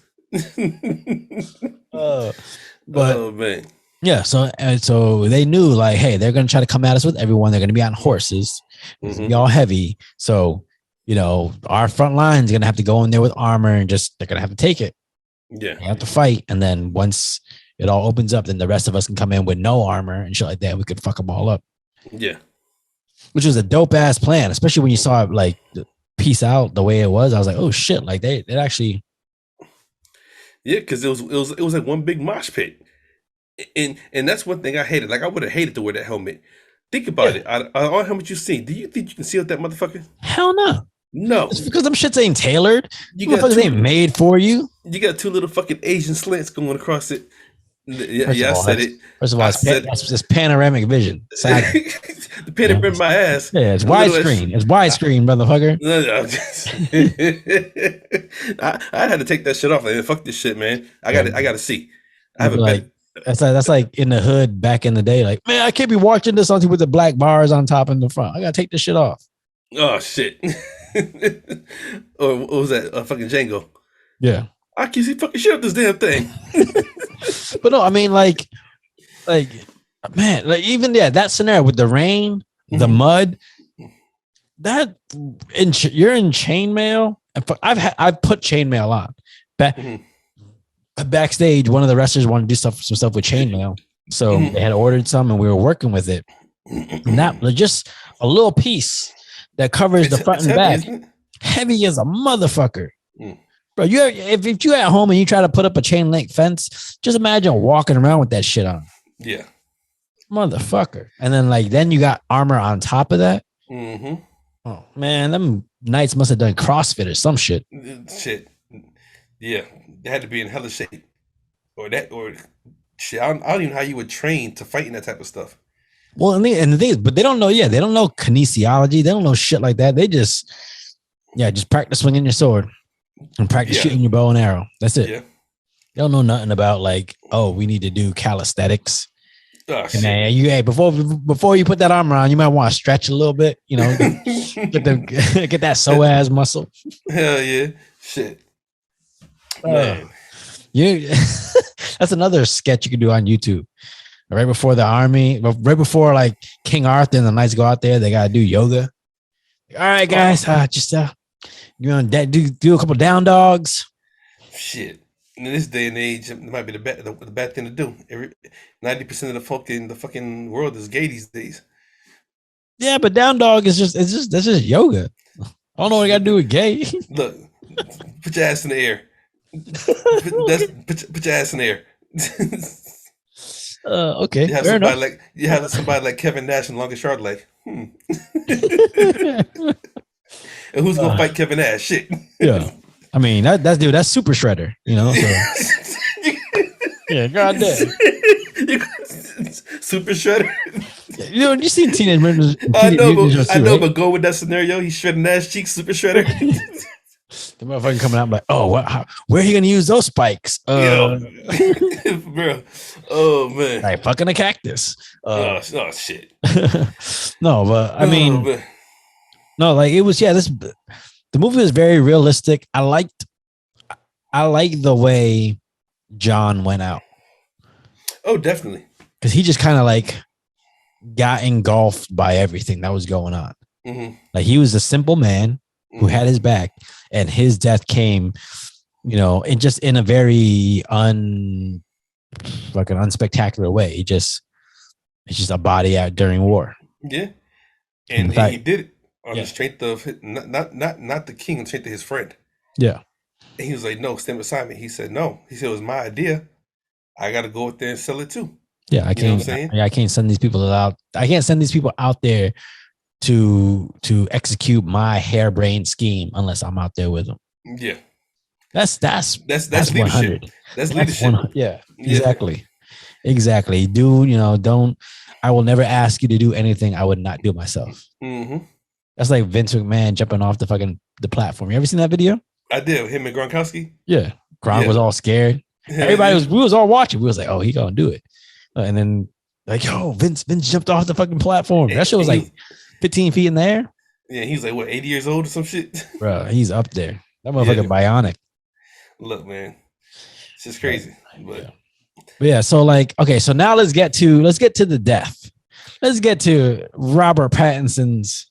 Well, first of all, that's fucked up when he caught them kids in the woods. Oh yeah, definitely that. That's what made me go, oh, okay, like he's kind of really fucked up. Like, yeah. I mean, but you got to think like there's a reason why I don't know if this quote is documented, but I heard this quote saying there will never be a war in American land. Why is that? we're packed in too tight. As Americans, think about it. How many weapons do you own? Okay, fair See what I'm enough. saying? Fair enough. Look, whether they flank us from the Atlantic or the Pacific, try to come through Mexico or Canada, we are Americans. And Yeah. we got rights to a lot of foul shit. Mm-hmm. You know what I'm Yeah, saying? yeah. Look, if Big Mama come up there with a skillet, that's just gonna bash your fucking head. I'm just saying, you know what I Yeah. mean? Yeah. So it's like we're too heavily armored, even as civilians. You know what I'm Yeah. saying? Because it's almost like having. Let's look at Chicago for instance. Okay. You got the Cubs and the White Sox. I thought you was going to talk about the South Side and all the gangs, but go ahead. No, I'm getting to that. Okay. You got people that hate the Cubs, the people that hate the Sox. Mm-hmm. But let one of those teams go to the series. All Chicago's rooting. Yeah. You got people that hate the Bloods, they hate the Crips, they hate the East, they hate the West. Let some shit happen to America. Yeah. It's going to be a bad day for the other people. Mm-hmm. That's just what it is. You know what I'm saying? Okay, but so this kind of reminds me of when like the NBA, when in USA basketball, when they was in the Olympics, right? Because you had the Dream Team. I was just watching The Last Dance the other day. You had the Dream Team. They went out, they did bulldoze everyone and all this shit. Yeah. And we was killing the world in basketball for so long, and we got complacent. We was like, yo, we America. We gonna fuck up whoever comes. We gonna fuck whoever you put in front of us. Well, I'm gonna be Vince Carter. I'm gonna jump over you and dunk. Yeah, because we're fucking bullies. Yes, but then, you know what I'm saying? But then next thing you know, all of a sudden you start seeing Olympics. You're like, oh, these fucking European teams are fucking like they beating us. They learn how to shoot from the end of the court. Well, that's what I mean. Like, you know, like I feel like there's times where the U.S. is like, yeah, we the U.S. We done dealt with this shit. We got guns everywhere. We can handle, like, we can take, like, this. Okay. So, Cedric the Entertainer, I showed you. Cedric the Entertainer said, he goes, some of us, black dudes, we think we can just fuck people up because we black. But you can't do it with like these corn-fed, like, hillbilly dudes. Yeah. So that's the thing I worry about is just we're all like, we America, we got this. Ain't nobody gonna fuck with us. Then all of a sudden, these motherfucking Japanese people show up with like some Gundams or some fucking Power Ranger fucking robots and shit, some dinosaurs, and we can be like, we ain't know they could have that shit. Shit. But then we bring out our big guns. Like, as crazy as it sounds, like, I swear, I would love, if this was a movie or a skit, I would love for somebody to invade the hood and just see what happens. I just want to see what happens. Well, bro, we saw what happened, man. We watched Attack the Block. Aliens came to the hood. That wasn't the fucking hood. Don't you bruff me, okay? I'm talking about the real hood. Go out there on Crenshaw. You know what I'm saying? Hit Southside Chicago. Go to the hood and be an outsider coming in speaking that Allah Akbar. No disrespect to the other nations or whatever, but come and speak whatever kind of crazy shit you be speaking in your country. And I just want to see you get through the hood first. If you get through the hood, then you can have the rest of the United States. Motherfucker, listen, all you gotta do is do a magic trick, and all the brothers are just spread out like, oh shit, you seen that motherfucker? He made the ace of spade appear out of nowhere, and they'll disperse, and now you got the open lane. Listen, we gotta stop thinking that every hood dude is like every hood. No, I ain't say every hood dude is a fighter, not because most of them hood dudes is bitches, just on the real. You know what I'm saying? That's why they have a whole flock of them. But what I'm saying is, if the head guy come through there, fucking Tookie Wilson, or the big dude in California, yeah, and they about that life for real, all his people's gonna follow him. You know what I'm saying? True. And so that's what I'm saying. If people want to come in and invade the United States, just pick the biggest hood first. If you get through that, okay. Yeah. Okay. I could see them over there and be like, okay, where are we gonna invade first? Mossy Projects. Let's go there. bring the fried chicken and grape soda. I don't think like who we aiming. He goes, first of all, we're gonna go for that motherfucker Jay-Z. Jay-Z on the beach somewhere drinking Mai Tais. Shit. Yeah. No, I get days it. are over. Yeah. I don't know. I could imagine like I pray to God that, you know, war doesn't ever come to American soil, just off the basis that I live in a very well-known area. Mm-hmm. I don't live in Omaha, Nebraska. So I live in, you know, so if there's going to aim, you know, missiles are going to aim at, you know, fucking Disney. I just feel like they're going to aim at towards like, you know, well-known landmarks. Anywhere where it's heavily populated people. Yeah. Remember Tony Stark? Tony Stark said, you know, he goes, my dad said the best weapon you could have is the weapon you never have to fire. I don't believe that. I believe the best weapon you have is the weapon you only have to fire once. And I'm just afraid that we might be overselling ourselves, and then hopefully they don't have one of them motherfuckers overseas. You never know. You never know. Nobody ever shows their poker hand. All right. So with that being said, this war happens, and you know, let's go into Pattinson's death, because the way he died was so dope. God damn it! I'm sitting too close to my computer. That's what the fucking problem is. Y'all see my ashy knees? I see my. Stop trying to shit like an Asian, man. Like, put your feet on the floor. Nah, bro. You know what I'm saying? Listen, stop trying to sit Indian style. I'm dark up top, white on the knees. All right. Oh God. I'm just trying to work for that Gold Bond fucking sponsorship. Like, y'all motherfucker, Gold Bond, like Jergens something. Come on, help me remedy this. Oh shit, not Jergens. A dude like John did. He ran in my room and said, "You got Jergens? Jergens is for jerkin." He grabbed the bottle and took off running. I don't know what he was watching. Hopefully he wasn't watching no anime. Look, oh God. But no, he did this when he was younger. That shit had me dying. But yeah. Yeah. Okay, so yes, Robert Pattinson's death. All right. So what's your take on it? Well, okay, so the battle was going, and like they basically saw that the French saw like, okay, this shit ain't going the way we thought it was gonna go. Yeah. And originally, Henry went to Robert Pattinson, was like, you know, I propose me and you battle or fight because we don't need to be spilling Christian blood. All of this. And that's when he was like, no, he goes, you came to me. You came all the way over here for me. You surrender. Like, you give me it. So he was, you know, trying to big up himself. So then when he saw it wasn't going the way he thought it was gonna, he showed up on the battlefield in his armor and shit like that and was like, all right, fuck this shit. Me and you wanted this? Let's go.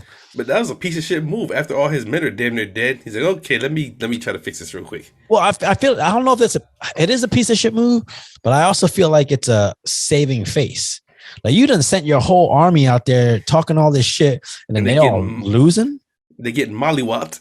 Exactly. So now you're gonna go up there like, all right, I'm gonna take this into my own hand and I'm gonna save us. Yeah, man. Which is what you should have did in the first place if you was a true king. Yeah, but then he came out there. He was convincing. He was spinning that sword. That's what I'm saying. When he hopped off and he grabbed the sword and doing all his little tricks, I was like, okay, this might be a good battle. Motherfucker couldn't even walk. Yeah, he's like, I ain't never did this before. He looked like a baby deer. But look, the shit was so funny because Timothy Chalamet's character, all he did was put his sword down and nodded his head, and they was on him like a wolf on a fucking. Okay, so what did you get from that moment? Because Timothy Chalamet, he was like, all right, this motherfucker has been sitting out here. All right, let's fucking go.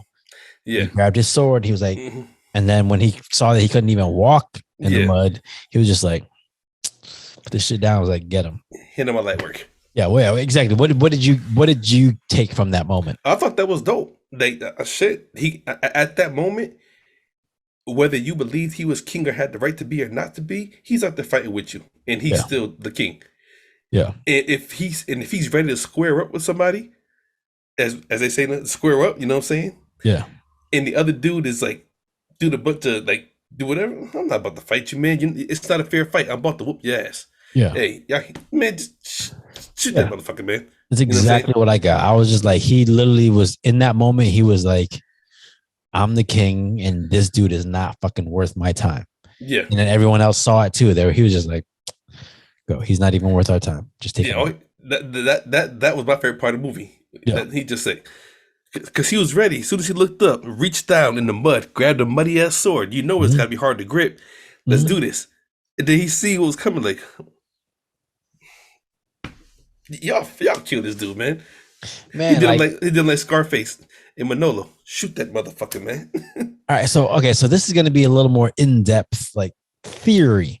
Okay. As a writer, as someone who's writing this movie, like what's going through your mind when you're writing that scene? Because it's such a dope scene. But what's going through your mind, like? Because you're trying to end this movie, this big battle off with a bang, and you come up with that scene where the guy who's been talking all this shit, acting all big, finally gets on the battlefield, and you realize he ain't never been on a battlefield in his life. Like, what is it like? I don't know, how do you come to that moment when you're writing this movie? That has to be, in my opinion, based on a real life situation. Because to write it and to show it in depth like that, somebody behind the scenes writing the movie had to go through that. All right, so the movie was written by the director and Joel Edgerton, the dude that played John. Oh, okay, cool. Yeah, I know. Didn't Brad Pitt produce it? Yeah, I saw that too. Yeah, because this is his Plan B. Okay. Direction. Yeah, but like, okay, so I mean, I don't think they've been in fights like that. That's what it had. But whether it was their story or somebody else's that they saw, I think it was definitely based on a real event, like somebody like being bullied in school or whatever, and then that kid that's getting bullied finally decides to stand up and squares up with the bully and punches him one good time. The bully starts crying, and the kid that was getting bullied steps back like, I've been scared of you this whole time. Yeah, you know what I'm saying? Yeah. It's like what? Yeah. I think yeah. It's like, I don't even want to fight you no more, you know what I'm saying? Yeah, in my head I want to see like what were they trying to tell me with that scene? And in my head, like what they were trying to tell me was sometimes the loudest voices are the biggest bitches. That's exactly what I saw. That's what that part at the beginning when you say that, when Percy came out there and the little brother was talking, he said, "Why is the little dog barking? Where's the big dog?" Yeah. I was like, "Ooh. Yes. Ugh. Yes. You know what I'm saying? Because he knew was like, y'all, like, who the fuck is this? Like Percy, to me, Percy was the coldest motherfucker. He was just like, that's the dude that like, ooh, if he was the prince of the French army, I don't want to come up against him because he's gonna be out there battle tested. Yeah. The movie opens up with him. Yeah. And he just kills dude like, the air you seek is that way. Yeah. And he say, like, look, yeah. So, yeah, I know. In my head, what they were trying to tell me with that scenario is like, you know, the guy at the top that you're trying to get to isn't always the baddest person you need to worry about. Yeah. That's the motherfucker. He's more than likely the guy who's never been in battle. Yeah. He's trying to earn something. Yeah. You know, because even when he says, when I think it was the first time Robert Pattinson and Timothy's character met. Yeah. He was like, okay, well, let's go make this feel famous then. You know what I'm saying? Yeah. It's like the speech pattern in the metaphors and stuff in the movie, I thought were dope. Yeah. Like, well, so I mean, but that's dope though. Like his character is like, he could see the bigger picture. Like, yeah, we about to go make this field famous. We about to do all this different shit. But he's the philosopher. He's the talker. He's not the fighter. He's not the walker. He's the talker. So he talked a very good game. And when it came time to walk, it was just like, really? Like, this is the motherfucker I've been. Yeah. Yeah. All right. So, I mean, that was like the big fight, the big ending. So you thought that was kind of going to be the end of the movie. Like, okay, now he's going to ride off into the sunset. No, now we figure out what was really going on. Yeah. And that was a lot of people that were in his corner had their hands in the cookie jar. Yeah. And it was all about just making themselves rich. And it was so crazy because people look at marriage nowadays I guess old school marriage was, you meet somebody, you fall in love, have kids, and y'all live happily ever after. At least that's what Disney told us. You know what I'm saying? So before you keep going any further, I feel like that's new school marriage. I don't think old school marriage was like that at all. Because remember, you heard about old school marriage. Hey, he's got a wealthy family. We got a wealthy family. We can exchange a couple sheep, and do this, and then the families can prosper. I feel like it was kind of like that, more of a transaction. Where nowadays we got to the point where, I need to find someone I love. Okay. And I'm gonna blame that on Disney too. You know what I'm saying? Only because he grew up on Disney. You know what I'm saying? I can't afford no damn glass slippers. What you talking about? For real, making these sandals from Hercules, shit, shit, man. But because it was so like, imagine being when he goes to meet with the dad. Yeah. And the dad's sitting there, damn near sleeping. Like, yeah, I don't care what happened out there. Yeah. Like, I really don't care. You know what I'm saying? Mm-hmm. When it comes down to the nitty gritty, because I'm still the king. My son's being a dumbass. You know what I'm saying? Y'all did all this for whatever the fuck reason, I don't know. Yeah. But I'm still the king of France. So, now that you guys are done eagle fighting, marry my daughter, it will be cool. Yeah. But how's it gotta feel to know that you're sitting there and your dad's just giving you away? Like, yeah. You're gonna marry this dude. Like, his breath fucking stinks. You know what I'm saying? Like, all the time. But that's the thing, like, okay, so but back in the day, like, wouldn't that be a sign of, I mean, that's what they did back in there, right? They just, I mean, okay. Oh God, I can't say what I'm about to say. Bro, you listen, you're talking to a man who comes from a culture of, hey, you wanna I know this is your little cousin, I know, but if you marry her, she gets to come to America. Like, trust me, I know I have family members who have partaken in that. Family members that I know. And it's like, it's just, I don't know. I is it in America or in the Western or in the modern world? Do we have a jaded or romantic view of marriage, whereas civilizations that are still dealing with hardships? Let me ask you this before we get deep into this question. Go for it. Because I had this. First of all, are you wearing 2 shirts or are you just sweating in your armpits? I'm sweating, man. It's hot. Bro, that shit is, man, look at that. That shit gross, bro. You need some weight loss program, baby. Leave me alone. Ain't no weight loss, man. Bro, yes, look at this. Sweating. That's gravy coming out your armpits. Your fat ass. Gravy. Oh God. No, ever eat gravy again. Oh shit. Okay, but no, I had this question a couple years ago, and you were in the answer, but you weren't there for the question, and I was like, no, I'm gonna tell you what it is. Oh yeah, you better, because now you telling me I was in the answer. All right. Yeah, because I said if I feel like I got work to do. I got work to do after, but I am going to take a shot because I really want to hear this. Okay. Old school marriages, they just had to get together and make it work. Okay. Matter of fact, my neighbor, I was listening to a story because I'm down in Alabama and slavery was down here. You know what I'm saying? So when I hear a lot of the old stories from a lot of the older couples, it's so interesting when I hear older couples say, "Yeah, I chose to marry this person because we knew how to work together to get out of the situation." It wasn't about love. I guess love came later. Did they learn to love? That's what I'm guessing.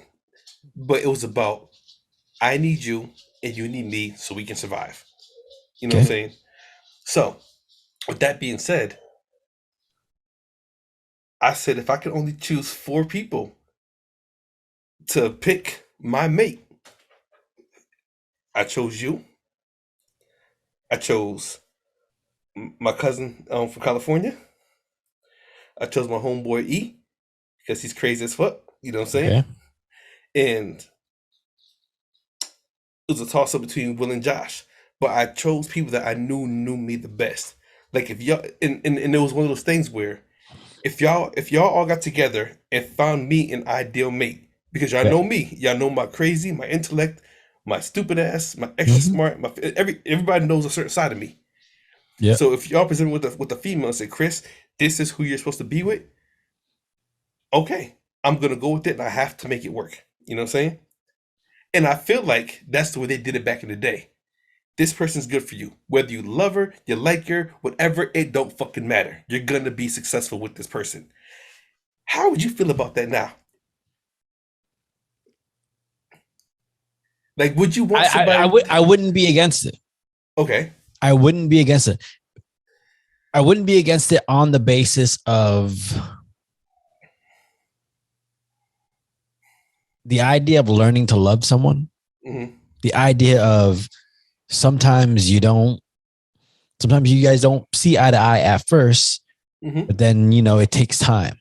And I there's a lot of times. This has nothing to do with this. He doesn't even have to do with marriage. Just friends, people in general. Mm-hmm. Some people will get a whiff of like some shit they don't like. So for you, example, we gonna hang out. I'm gonna be with this girl here, blah blah blah. Chris is gonna be around, and then later she tells me, yeah, I don't really like your boy Chris. He drinks too fucking much, too fucking wild, And then that's her opinion. And if we broke up tomorrow, and that would be her opinion of you, she never gets to know you.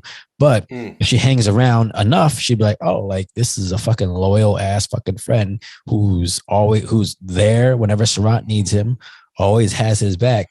So you learn like, these are the traits that that you see, that other people see in this person that you might not see right away. So, if I have a cabinet of people who I trust who are saying, hey, this person's perfect for you, and I don't see it right away, I might still just give it a shot, just because I just off the basis of I kind of want to see what my boys see, And that brings you to the movie Hitch. But if she has an Audi belly button, we done. That's it.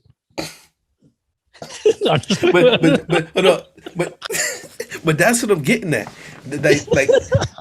Like if you trust the people around you to set you with a mate, and everybody knows you have a certain perception of what you want to be with. You know what I'm saying? Like, hey, Sarath always picks the chick that got the biggest boobs in the world. Like he loves big boobs. You know what I'm saying? But I said that purposely because I know that's not where you're going. I know it's not what you care about. That's why I threw it out there. But if we all got together and we find you the most flat chestedest God knows what, but she's right there on your level and better, it's like, look, he gonna have to learn how to deal with this because this is good for him. You know what I'm saying? Yeah. And it's like, would you be able to do it? You know what I'm saying? Dude, bro. Then if that ever happened, man, my toast at the wedding, but like I want to thank my boy Chris and all my other boys for looking out for me. Y'all don't have to buy me any cutting boards for the reception because I already got one. Oh shit! No, but no, yeah, that's the thing. Like, that's where, and then again, that's where trust comes, and I think that's what the theme of the movie is: trusting in the people around you.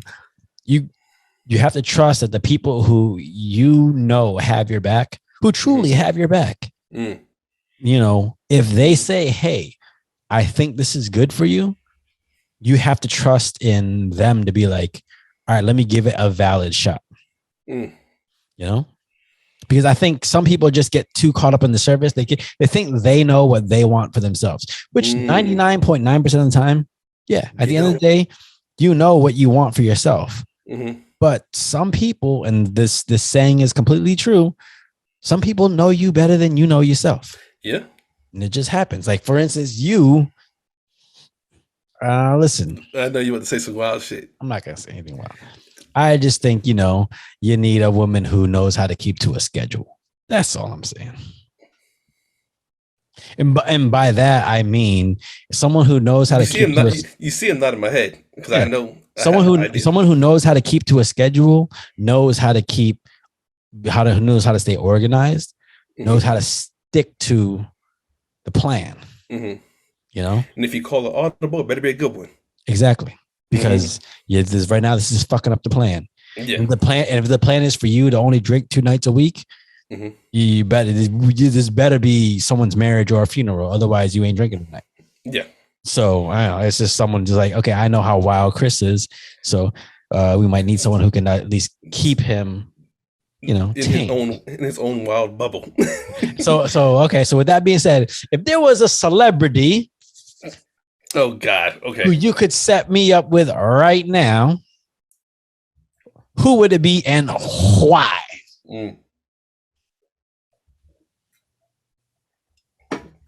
A celebrity. Because after this, we're gonna get into one of the fucking craziest scenes in the whole movie. Indeed, but a celebrity. Celebrities ain't fucking real. I know they ain't real, but that's who we have like a lot of. That's who we have the most info from. You can't be like, oh, I'm gonna set you up with fucking Gina from down the street. Like, I don't know who the fuck Gina is. Who the fuck is Gina? Exactly. Well, down your street, it'll probably be like Bertha. It'd be Billy Ray.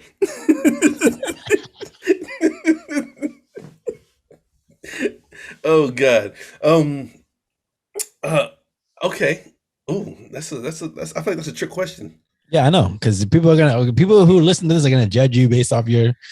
No, because whatever you say, they're gonna look and be like, "Oh, that's a good one," or "What does Chris know about Sarath that we don't know?" Yeah, that's why I said that's a trick question, because I have about 3 different choices in my head, but none of them equal the one main thing you love. That I know of. Titties. Oh, they all got titties. A cups and B cups. This is what it is. You can get. Hey, you're Asian. One little cup of tea will be just fine for you. Yeah. Listen, I've grown up around a lot of cutting boards, and just we hang things on those. But that's so fucked up. It's a fucked up question, because I really want to make this answer legit, but I can't, because the one main thing that I'm looking for, I can't find. Which is, I'm gonna tell you what it is. Somebody who loves dogs. Okay. Why is that? Because I know. And the reason why I'm asking is right now I'm about to learn something about myself that I might not know. So go. Okay. Okay. For one, let's start with you got your dog tattooed on your arm. Okay. That's number 1, 2, and fucking 3. Okay.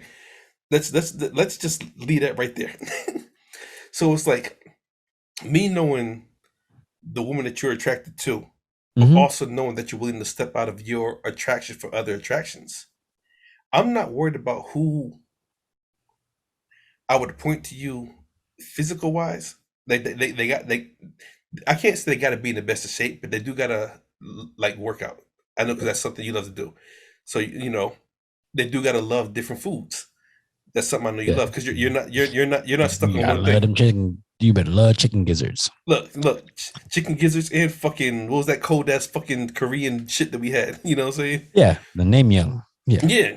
So it's like, so she has to be very, very open minded to open foods. Okay. And she has to love dogs. And I don't know a celebrity based on celebrity status that I can name that would fit those 3 things. Love dogs, love open foods, and not even work out being the best of shape. Just like to work up for your own self-worth. Yeah. You know what I'm saying? And those are my 3 things I'd give to you. Okay. I get that. Because at the end of the day, you understand that for me, it's looks are important, but it's not necessarily about looks. It's about your heart. Yeah. You know what I'm saying? So, speaking of heart, I've just come to realize this again. So for those who know me, know that I got my dog here. I got, my quote from Eminem dedicated to my family here. I got my pops on my shoulder, and my mom's coming here. And I was thinking about it, and I kept telling people all the time, like my right arm is going to be dedicated to my family. Like all this stuff. Like eventually there's going to be a spot here that's going to be dedicated to my 3 brothers, you, Sarath, and Saren. And I was thinking about it, and I was like, why is that? Why am I doing all this to my right arm? And I literally was like, oh, I get it. I wear my heart on my sleeve. That's what it is. And these are the things I love right here. Eventually I got Mies. I already been talking to Mies. We doing something right here. Oh, nice. Yeah, we're already working on it, like the design. Cool. Yeah, so it's gonna be this is my right arm. I got my heart on my sleeve. But no, I get that. Like, yeah, for me, it's physical attraction is important, but there's an emotional attraction to the things I love that probably outweigh everything. They have to. So for me, I feel like she doesn't have to be beautiful. She has to be presentable. You know what I'm saying? Because that's very, very important. But she doesn't have to be like. She doesn't have to be like magazine beautiful. No, like when she enters a room, she has to turn heads because of her elegance, not because of the way she looks. You know what I'm saying? Fair enough. Which and that's what if I could choose a mate for you, those would be my things. She ain't got to be gorgeous, but she has to look presentable. You know what I'm saying? She has to be, like I said, love dogs, love to try different foods. Yeah, and just like to keep herself together. You know what I'm saying? Yeah. And that's all it is. Because I know those are things that you look forward to.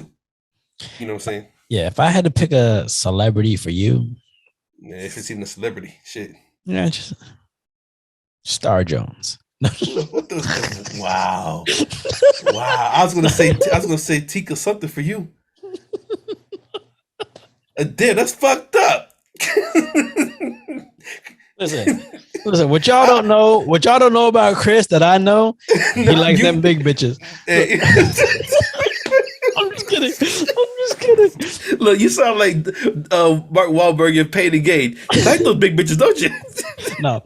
So I in all honesty, I don't know enough about a lot of celebrities because I just don't give a fuck about their lives. Like, I don't think they're real people, in my opinion. It's not that they're real people. It's that they're what we know of them is convoluted. It's manicured and presented in a specific way. But I know the one thing that I think you need in your life is structure, but freedom. And I don't know what celebrity represents that. Maybe like Bear Grylls or some shit like that. But just someone who's got the structure to be like, and by structure, I just mean discipline. Because to me, you're a very disciplined person. Like, granted, you drink like a motherfucker, but it's because you've been disciplined in trying to get yourself down to this point. So like, they might someone who doesn't know might look at you like, yo, you drink too much. Where, someone who knows looks at you and goes, yo, you drink a fucking lot, but I know how much you used to drink and you're still trying to work your way back down this way. Get that. But I've never been a shitty person when I'm drunk, which I credit myself on. I'm an asshole. Yeah. But I've never been an ultimate shitty person. No, you're not a shitty person when you're drunk. You're just I'm an asshole. I don't know. Not so much an asshole. Because I don't even want to say a truth sayer. You're just you're more just you're just honest. You're way more honest when you're drunk. But fair enough. I think someone who's disciplined, but at the same time, someone who's okay with the idea of freedom. And the idea of freedom in that, freedom is different to different people. To some people, freedom is I can do whatever the fuck I want, when I want, how I want. And then to you, I think it's a little more disciplined than that. But at the end of the day, it's if I want to go do this, I have the freedom to. That doesn't mean I want to go do it. Doesn't mean I want to go do all this shit. But if I want to, I have the space, I have the mindset, I have the time to go do this. And you're not going to judge me based off. You're not going to judge me based off of, I want to tuck my sweatshirt into my shorts. I didn't do that. It just happened to look that way. But go.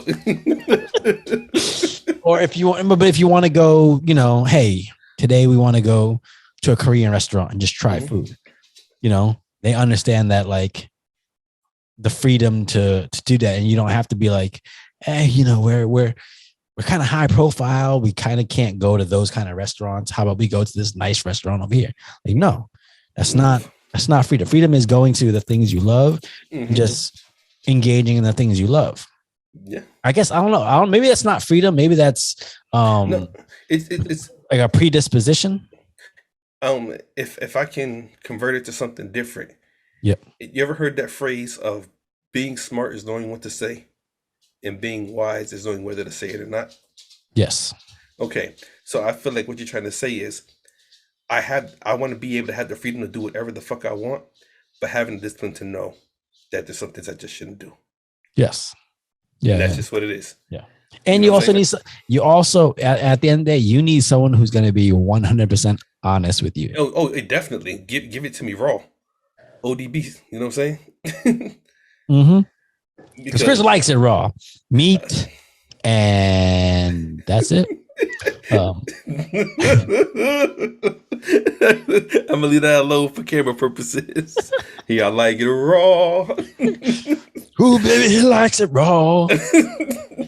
Oh man. All right, but so at this point in the movie, you know, they've won the war. They took over this area of France or whatever. So he comes back and he's getting ready to marry this girl. And she hits him with the raw. Yes. And to me, this is my favorite scene in the movie because these are the type of people I value in my life. Where she said, you know, she basically said, you came to me thinking you were this big man or whatever and all that shit. And like, you're nothing. Like, this is who you are. You went and invaded my homeland for no reason. We weren't trying to do anything. Like, she was honest. Yeah. And I think that's the thing I value most out of anything in this world is at the end of the day, I need you to be honest with me. Even if it hurts me, me, you know, I might be mad. Generally speaking, if it's true honesty and not the type of honesty where you're just trying to, you know, one up me. Like if it's honesty, like, hey, this is really what's happening. And I know it hurts, but you have to face it. I respect that. And I value that way more than anything. Yeah, that's definitely a cool part of the movie because when she broke it down to him, she was like, look, I was there when my father got your recognition, or whatever you want to call it. You know what I'm saying? Yeah, we didn't send no damn assassin. What the hell are you talking about? Yeah, you know what I'm saying? And he's like, he starts realizing, wait a minute. So everything I did was for nothing, so to speak. You know what I'm saying? And now he's stuck to marry this girl, which I mean, she wasn't bad looking, so there's a plus on that side. Yeah. You know what I'm saying? But she also wasn't afraid to tell him the truth. Yeah. Which, you know, I thought was dope. So. Yeah, he had to go have a conversation with. Yeah. Because, I mean, this whole campaign that he went through, it cost him pretty much the one person he trusted. You know? And he had to go there and he had to face the reality of not everyone who's in my corner is in my corner. Because when he asked him, he goes, hey, how much land you got here in Ireland? Yeah. After this fight, how much land you got in France now? And he was just like, that's to be determined. You know? Yeah. But I thought it was cool when he went to go stay. He said, no, stay up there. Yes. Yeah, you know? Exactly. Because he was letting him know. He was letting him know, like, hey, like, I know you think you're smart, but like, I'm the one with the power in this room. And when they got into the conversation about peace, I was really paying attention because he was like, that's what you wanted, right? You wanted peace. Look out there. Look at these people. That's peace. That's what I fucking gave you. That's what you fucking wanted. First of all, they were saying fucking in the movie. I thought it was dope. I thought it was dope, but did it seem out of place? No, I thought it made it feel more intense. Like, but did they? You can't talk in period talk and then say fucking. Fuck is. That's a new word. I'm sorry, that's a new word. No, fuck has been around for years. No, hell no. No. But that's centuries. Go fuck yourself. Go get fucked. I was fucking her. Fuck you. This is fucking horse shit. Okay, this is fucking beautiful. Let me ask you a question. If, and this is a big if fucking's been around that long, don't you think the word fuck would have appeared in some William Shakespeare? William Shakespeare had discipline. First of all, that man was an artist and a writer. He's going to use every word that he can possibly use. And fuck is a very it's a malleable word. It's a verb. It's a whole lot of things. A verb, it's a noun. You Yeah. stupid fuck. You know what I'm saying? However, if you want to talk about being an artist, what did Erykah Badu say? I'm an artist. You know, sensitive about my shit. So go call Tyrone. First of all,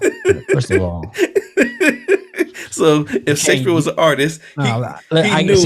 When the minute you mentioned Erykah Badu, I can't pay attention anymore because of that big ass fake fro she wears. Oh God, shit, that ain't fake. That's pure Afro sheen. Bro, did you watch Dave Chappelle's Block Party? The motherfucker blew off. Oh, it did. That shit blew off. It looked like the cover you put on a microphone. Oh God. But I mean, like, to me, this was so dope because it was like they were contemplating the idea of peace. What is peace? Because to the dude, I forget his name, but the dude that was standing up on the bench, to him, like, it took war to get peace. You know, that's what he saw. He's like, it took all of that to get peace. Where Henry was like, there was already peace. You guys just decided to make more war so you could have more parts of the peace. Yep. Yeah.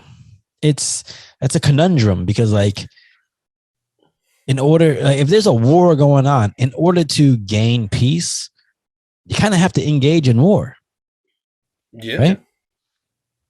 And that begs the question, like, okay, so does the peace stem from war, or is it already there and then the war is disrupting it? Because it's almost like that question, like, you can't have peace without war, because if you don't have war, you don't know what peace is. Peace would just be normal if you didn't have war. You know what? That's an interesting saying. This is called hood philosophy. We're not, man. Look, we're not. You ever got to that point? Okay, in any relationship, you ever got to that point where maybe you was with somebody that I ain't gonna say loved to argue, but loved chaos a little more than you did? Dude, my first girlfriend. Keep going. Okay. And at first, you kind of feed into it, and then you wake up and you're just like, "What are we doing? Yeah, and why? Yeah, you know what I'm saying? Because we have crazy arguments, then we go fuck the whole room up in a great way, and then everything's peaceful and it's good. So why do we got to create crazy arguments to go have a whole crazy love fest and then be making breakfast in the morning? So here's my theory. Okay, this is 100% 2 ciders down and 2 shots down kind of philosophy. Okay. So my theory is, especially in a new relationship, when you're dealing with someone who likes to argue, 2 things are happening on your end. One, I feel like you're arguing against them because you're trying to establish that you can hang. Okay. So that's the reason why you argue. You don't want to be that guy that's submissive. You don't want to be that guy that just rolls over if your girl has a fucking argument and you just like, it's a stupid argument. So you can either fight or you just be like, just go do whatever. But if you just say, just go do whatever, now people are going to look at you like you a bitch. Okay. And then the second is you're actually arguing because you feel like what they're thinking is wrong.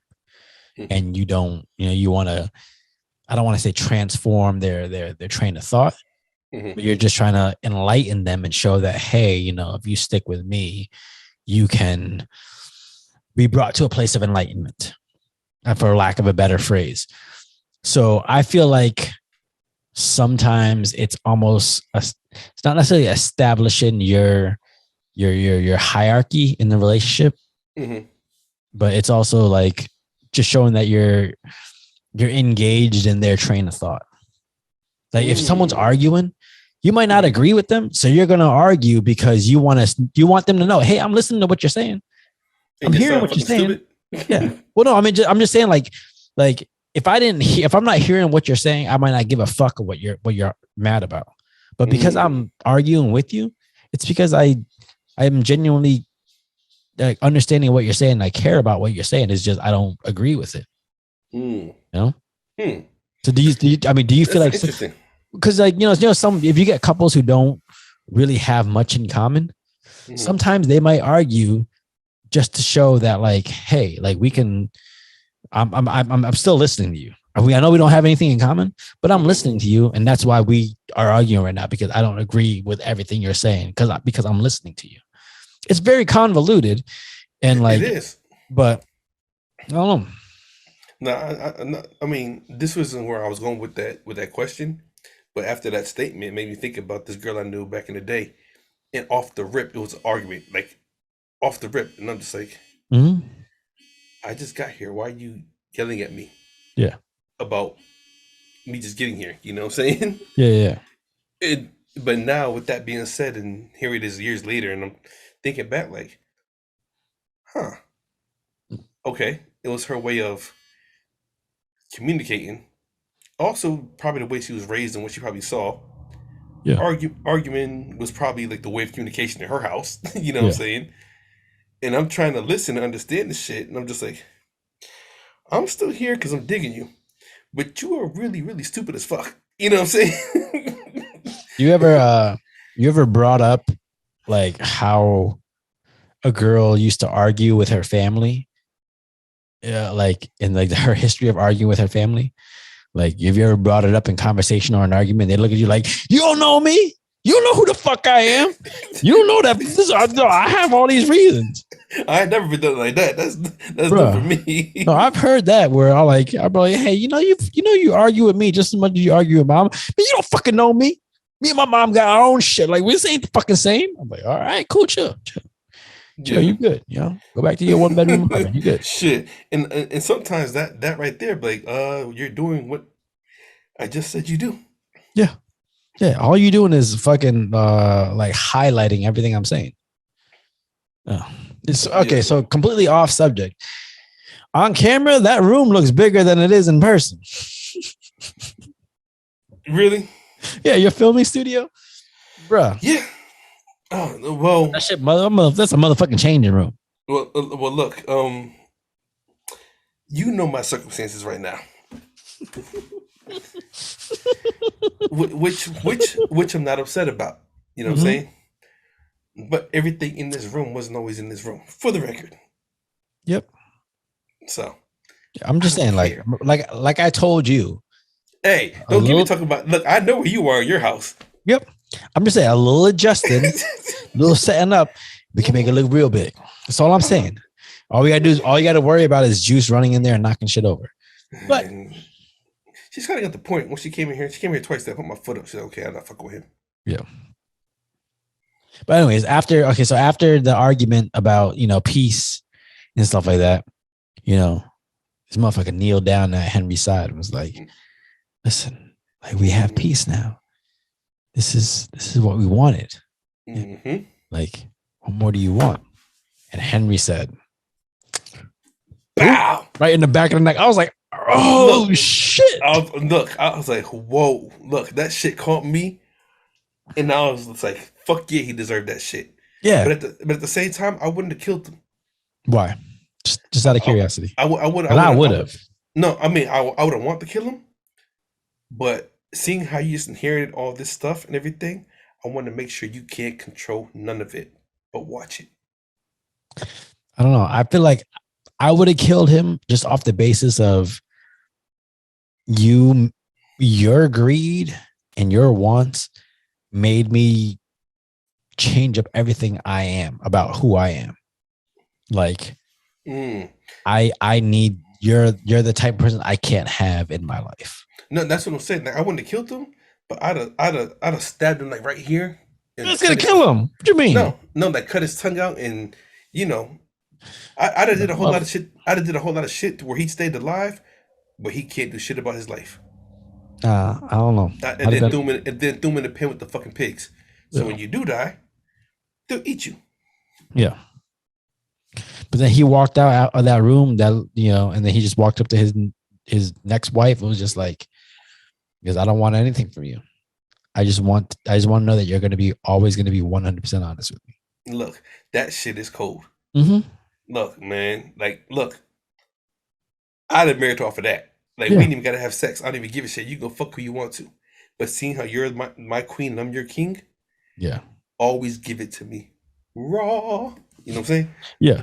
You got to sing it. You know what I'm saying? You got to sing it. Oh, hit that high note again. Hit that high. Come on, Tevin Campbell. Hit that high note again. Nah, Tevin Campbell's something different. Listen, but for all you youngins, Tevin Campbell, that's Powerline. That's Powerline in a Goofy movie. Like, for real. Y'all better go learn who Tevin Campbell is. Man. Yeah. No, this is a good movie. This is a really good movie. I wasn't expecting it to be as political and as thoughtful and engaging as it was, but yeah, like I told you, I think it's gonna be good. I thought it was gonna be a movie to watch, and then we just like, yeah, whatever. But I was like, yo, this was actually, it was good. So what's your final takeaway from this movie? Like, what's your final thought? My final thought is what I said earlier. Be careful of who you have in your ear. That's all I can say. Just be careful. Be careful who you have in your ear. Okay. How would you apply that to modern day kids or modern day the motherfuckers that's listening to this? How would you apply that to their life? Get the fuck off social media. Get some real fucking friends. God damn it! There you go. Shit. Yeah, because you might think your 10,000 followers and get you a good 3 people, maybe 5.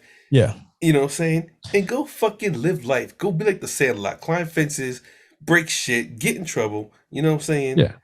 Because you might think that these 10,000 followers you have your best intentions at heart, and they don't.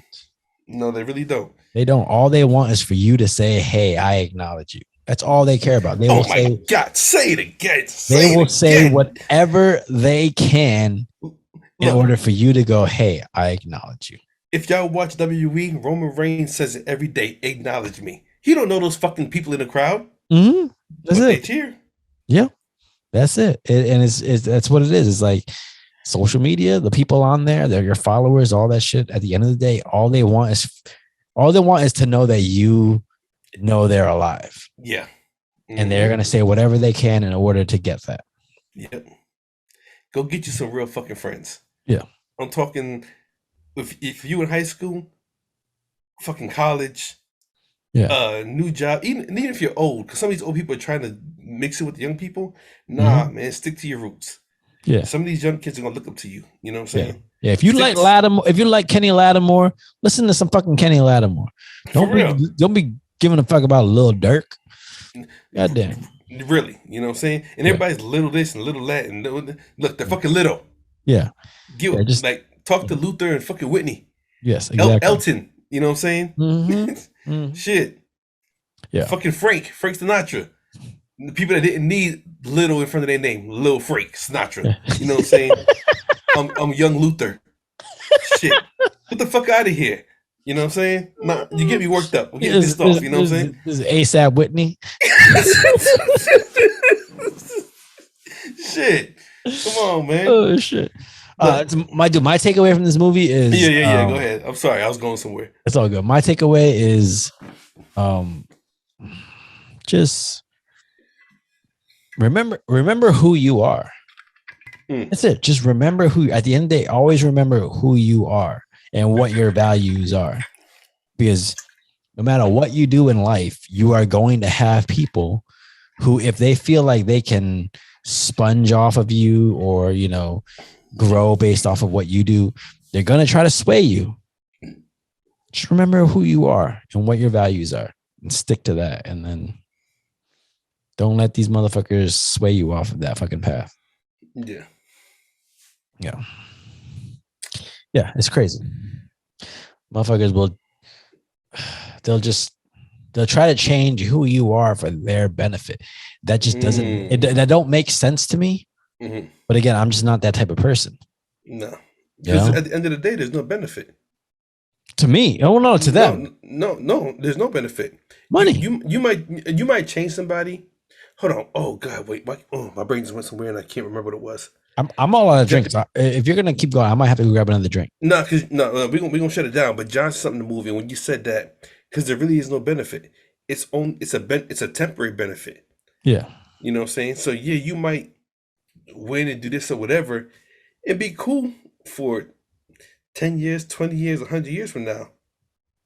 But it's eventually gonna die. And you're gonna be like, you know what? Listen, I'll be honest. If it's good for 100 years, I'm gonna go with Yeah. it because I'm gonna be dead by then. But But no, I get what you're saying. I get what you're saying. It's not. It's finite. It's gonna end. yeah. This thing that people sway you to doing, you know, it just understand. Here's the thing. Just understand that sometimes that thing they're trying to get you to do Oh God. might be with the best intentions. You know what I mean? Yeah. It might be with the best. Like they might have the best intentions in mind because they think it's going to be great for you, it's going to be great for the world, whatever. Mm-hmm. But if it's goes against who you are as a person and what you believe, Mm-hmm. yeah, just remember what you're about, because at the end of the day, there's going to come a day. It's going to come a day where all of a sudden you realize what you're doing isn't who you are, and you're like, "The fuck I've been devoting all this time to." Mm. You know, you were about to laugh. What the fuck are you about to laugh at? What do you think I was going to say? No, because you said it. No, you said what you said, but it sounded like something different. Wait, hold on. Hold on, guy. You just said it. You said something about what you're about to do, but it came out what you're about to do. That's yeah. Yeah. I'll be honest. I did say Jew. Yeah. and I caught it. I caught it, but I was like, I'm not even gonna let that go. I'm not gonna feed it. No, it's like why I say because of why I say YouTube. Yeah, oh, I'm gonna go watch YouTube. Why you call it YouTube? Because it's free. well, you know Y and J. Well, J was the last letter to be added to the alphabet. Am I right? Bro, that sounds like high fucking theory. I have no idea. Hey, I read a lot. J was the last letter to be added to the alphabet? I believe it was. Why? Why J? Because J can sound like a Y. I don't know. I don't remember what it was. Is that why like Hispanics always call it Jello instead of saying yellow? Amarillo? I don't know where you're going with that. But now look it up. J, if I remember correctly, was the last letter to be added to the alphabet because Y sounded like Y. But there was, oh God, I've read up on it and I can't remember it. But they needed they needed a letter to kind of like fill in. Okay. But I'm gonna look this up. No, please look it up because if I'm wrong, right now you sounding very theoretical. No, and I don't know if Chris Brown theories. No, oh, my drunken mind is amazing. My drunken actions are fucking wrong. First of all, my drunken mind is amazing. Listen, first of all, it says your hat says native number 413 fucker. Yeah. Who got it for me? I did, but it should say public schools 413 so people can understand. Hey, everything I say might not be on the up and up. Hey, fuck that. Massachusetts has a good school. They had a good school system. I don't know how it is now. Yeah, I don't know how it is now, but yeah. Look. All right, but that's The King on Netflix. It was actually a good movie. It's slower than I thought it was going to be, but not nearly as chaotic and crazy. It was slow but intriguing.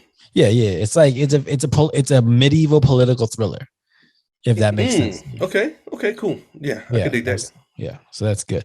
So that was this week's movie. Now we get on to next week's movie. This is on you. So I've been excited for this for about 2 weeks now. Like I am super excited for this. You want to know why? Because I really wanted to go see this movie in theaters, but I just never had a chance to. Okay. And then I saw it on HBO Max and I was like, I want to do this for the podcast. Okay. So. And you ain't watched it? No, I ain't watched it. Okay. Yes, I said ain't. I don't care. No, ain't's a real word. It is now. So today's, this next week's movie is, oh, I'm so fucking excited. You don't understand. You don't know why? Because we've been going through some very heartfelt and emotional and very like thoughtful movies lately. Mm-hmm. And it just felt like we need something. We need some levity. We need something to lighten up the mood. Okay. Take a little bit of this edge off. Let us know that we ain't minorities in America for a little bit. I don't know what that means. I honestly don't know what that means. I just said it. Oh But man. yeah, so that's why I'm very excited for this movie. So next week's movie is on HBO Max, and we are watching the Bob's Burgers movie. Oh, you got to be kidding me. Bruh. Oh, you asswipe. Why? Because I don't even know anything about Bob's Burgers. I've watched Listen, like 3 episodes my whole entire life. exactly. So I absolutely love Bob's Burgers. Okay. It's one of my favorite cartoons. And so, yeah. Yeah, I know we're going to be joking. Okay. I know Teddy and Gene going to go up there and say something stupid. Should I get high for this? Maybe. I don't know, because I'm pretty sure there'll be some subliminal shit that I need to catch. So here's the thing. Next week, me and you are going on a little podcast retreat so we can get some shit done. So a whole lot of shit done. Yeah. So if we don't get it filmed on, Tuesday or Wednesday, wait, no, that's 2 weeks. No, never mind. That's next week. Our retreat is after. Yeah, you're right. So 2 weeks roughly. All right. Yeah. So we'll still do this episode. But all I'm saying is just, yeah, we need a little lightening up of our day. Everything's been real heavy lately. Yeah, and I love it. I love the heavy fucking conversations. But I love the fact that we didn't plan these movies out. We just picked movies and they were just what they were. You know what I'm saying? Yeah, it's because it's literally off our taste in movies. Do we have a fucked up taste in movies? No, okay. I don't know how you pick movies. Well, everybody knows how I pick movies at the last fucking minute. Yeah, but it's still movie cover roulette. You know what I'm saying? Yeah, we still picking it off random. Like, oh, this looks good. I like this actor. Literally, when I picked Beautiful Boy, it's because I like Timothy Chalamet. That's it. I thought it was gonna be a comedy because Steve Carell was in it, but I don't know. I thought Nothing to Hide was gonna be a comedy just because of the colors. Bro, I don't know how the hell you thought that was gonna be a comedy. It was a fucking rings and a broken glass and some wine. The broken glass. Nothing to Hide. Broken glass. Come on, comedy. Where the fuck did you get comedy? Jackass breaks a lot of shit and it's funny. Yeah, but they don't have the thing called Nothing to Hide. It's called Jackass. Like, come on. Oh man. No, it's I sometimes I wonder, like, what does my taste in movies say about me? Is it because I like deep thought? Is it because I like just like slapstick comedy? I don't know. No, I actually know I like deep thought movies, which is the reason why. Why is that? Because same reason I like deep thought music. I want to see like Angie Stone. Angie Stone, Dermot Kennedy. Dermot Kennedy's, that motherfucker's dope. You know what I'm saying? I do Outnumbered. That song Outnumbered stays on. Oh yeah, definitely. Okay. Where freaking even Adele, you know what I'm saying? Just music that takes you out of yourself. I like movies that take me out of me. Like, I don't want to, like, if I watch a movie and I can relate to it, that's great. But if I watch a movie and you bring me into this movie, it's awesome. Yeah. Like if I'm watching a movie and my reality doesn't exist anymore, because I'm in the movie that deep, you did a good fucking job. That's what I look at. Yeah, I can agree with that. If a movie or the story that's being told is telling me something about me that I didn't previously know about, or that I didn't really give much thought into. Yeah. What is The King? Okay, so tell the audience, because I gotta take a piss. Tell the audience, fuck you for rolling your eyes. Tell the audience what The King says about you, the movie.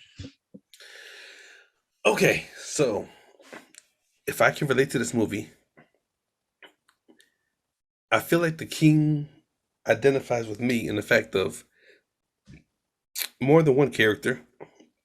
The King, for one, just wanting everything to be peaceful, wanting everything to be copacetic and everything's moving smoothly and there's no problems. But at the same time, cutting out things that's going to make it a problem. Anybody that knows me knows my peace of mind is extremely important. And if you do anything that goes against my peace of mind, then I got to get rid of you. And I don't care how it happens. And then also with John's character, just the fact of sometimes you got no one to shut the fuck up. Speak when you have something to say. Don't speak because you got some lips. You know what I'm saying? So those are my two takes from the movie. And then, like I said, just knowing who's in your ear. Don't have people around you that are leading you down a path of destruction. Because even though you might not be destroying yourself, if you're destroying anything, it's destruction. Yeah.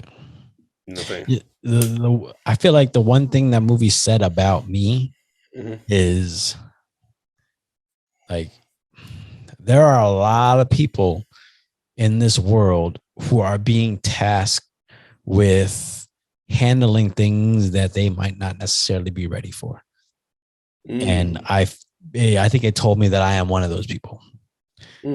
But it also told me that, like the Henry character, I might not be ready for this task, but I'm ready for this task, if that makes sense.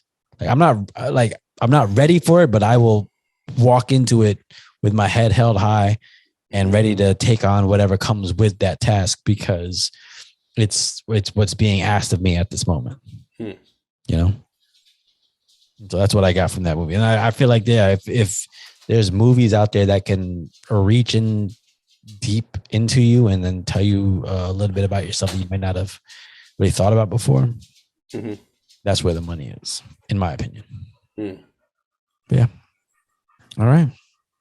Well, that's The King for this week. And again, next week, we're doing the Bob's Burgers movie. Let's do it. HBO Max. I can't wait. I honestly can't wait because, yeah, we need something funny. She just went outside. I can smell her. Yeah, she was like, she walked in. She goes, motherfucker, I gotta go to the bathroom. No, she just went. I think John let her out. She smells like outside. Okay. Yeah. Did she come in smiling? Yeah. Yeah, I'll be honest. So we were at your house, like, because we didn't pick up juice on Sunday, I was kind of upset. No, I mean, I ain't gonna say you should have woke me up, but I really, I wanted to get her, honestly. Yeah. For one, that's more money out of my pocket, you know what I'm saying? And if I knew Monday was gonna happen the way it was gonna happen, I was definitely fucked. Yeah.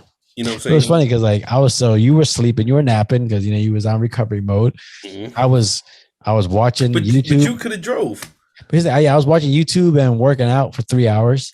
Yeah, you did do that. And drinking Mike's Hard Lemonade. He was working out, watching YouTube, and drinking Mike's Hard Lemonade at the same time. Dude, the funny thing is, John walked by me. He sees me working out again. And he goes, "Yeah, ain't much to do around here." I was like, I got it. I said, "You ain't lying," but I wasn't upset because I knew, we was about to go once you woke up, we was gonna go get food and then come back and fire off on the fire pit.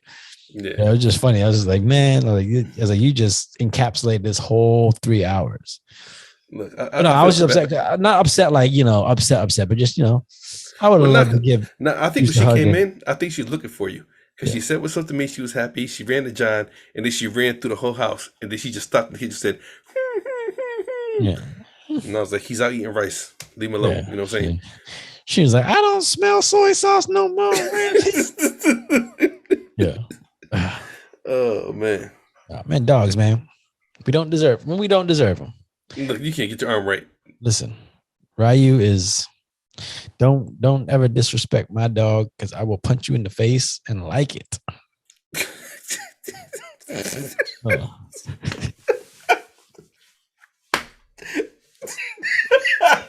I don't even know why that's so funny. But it just you said I will punch you in the face and like it. Yo, you disrespect my dog. I've run through that. But I've run through this scenario in my head so many times of being somewhere at a dog park. And Ryu loves everyone. He literally, it don't matter if you're a fucking piece of shit. No matter if you're looking to chew on him, whatever. He's gonna run up to you and he'd be like, let's play, let's say hi. And in my head, I just see this scenario where someone just flicks their foot to tell Ryu to get off. And then I flick my fists telling you to get off. And then that's how it goes.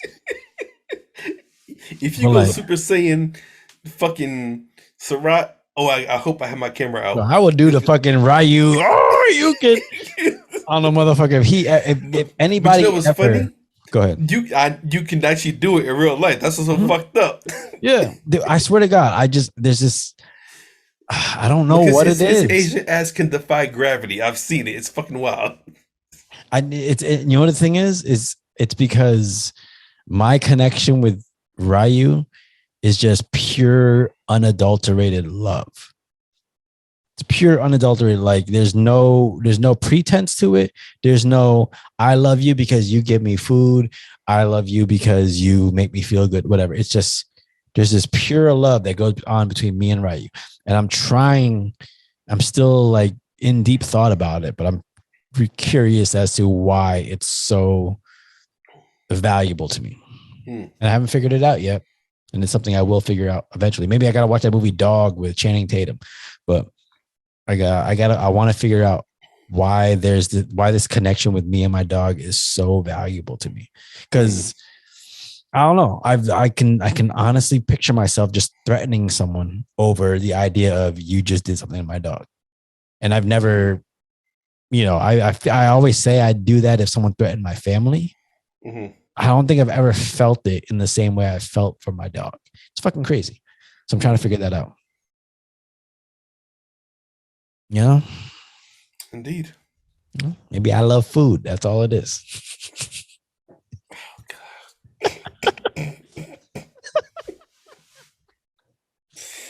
Oh God. Okay. If you don't get that joke, then you shouldn't be hanging out on this podcast. Yeah. We're two racist, non-racist people. That's just what it is. We just don't take life. Me and you, we don't take life. Do you take life seriously? No, fuck no. No. I mean, no. I don't take life seriously until I'm about to die. Just saying. Yeah, exactly. Just saying. Exactly. I feel like what is it? I live up to a lot of weird stereotypes, not just of Asians, just in general. Like, we're not stereotypes, but like these little pretenses about like what a male should be. I fucking sew for a living.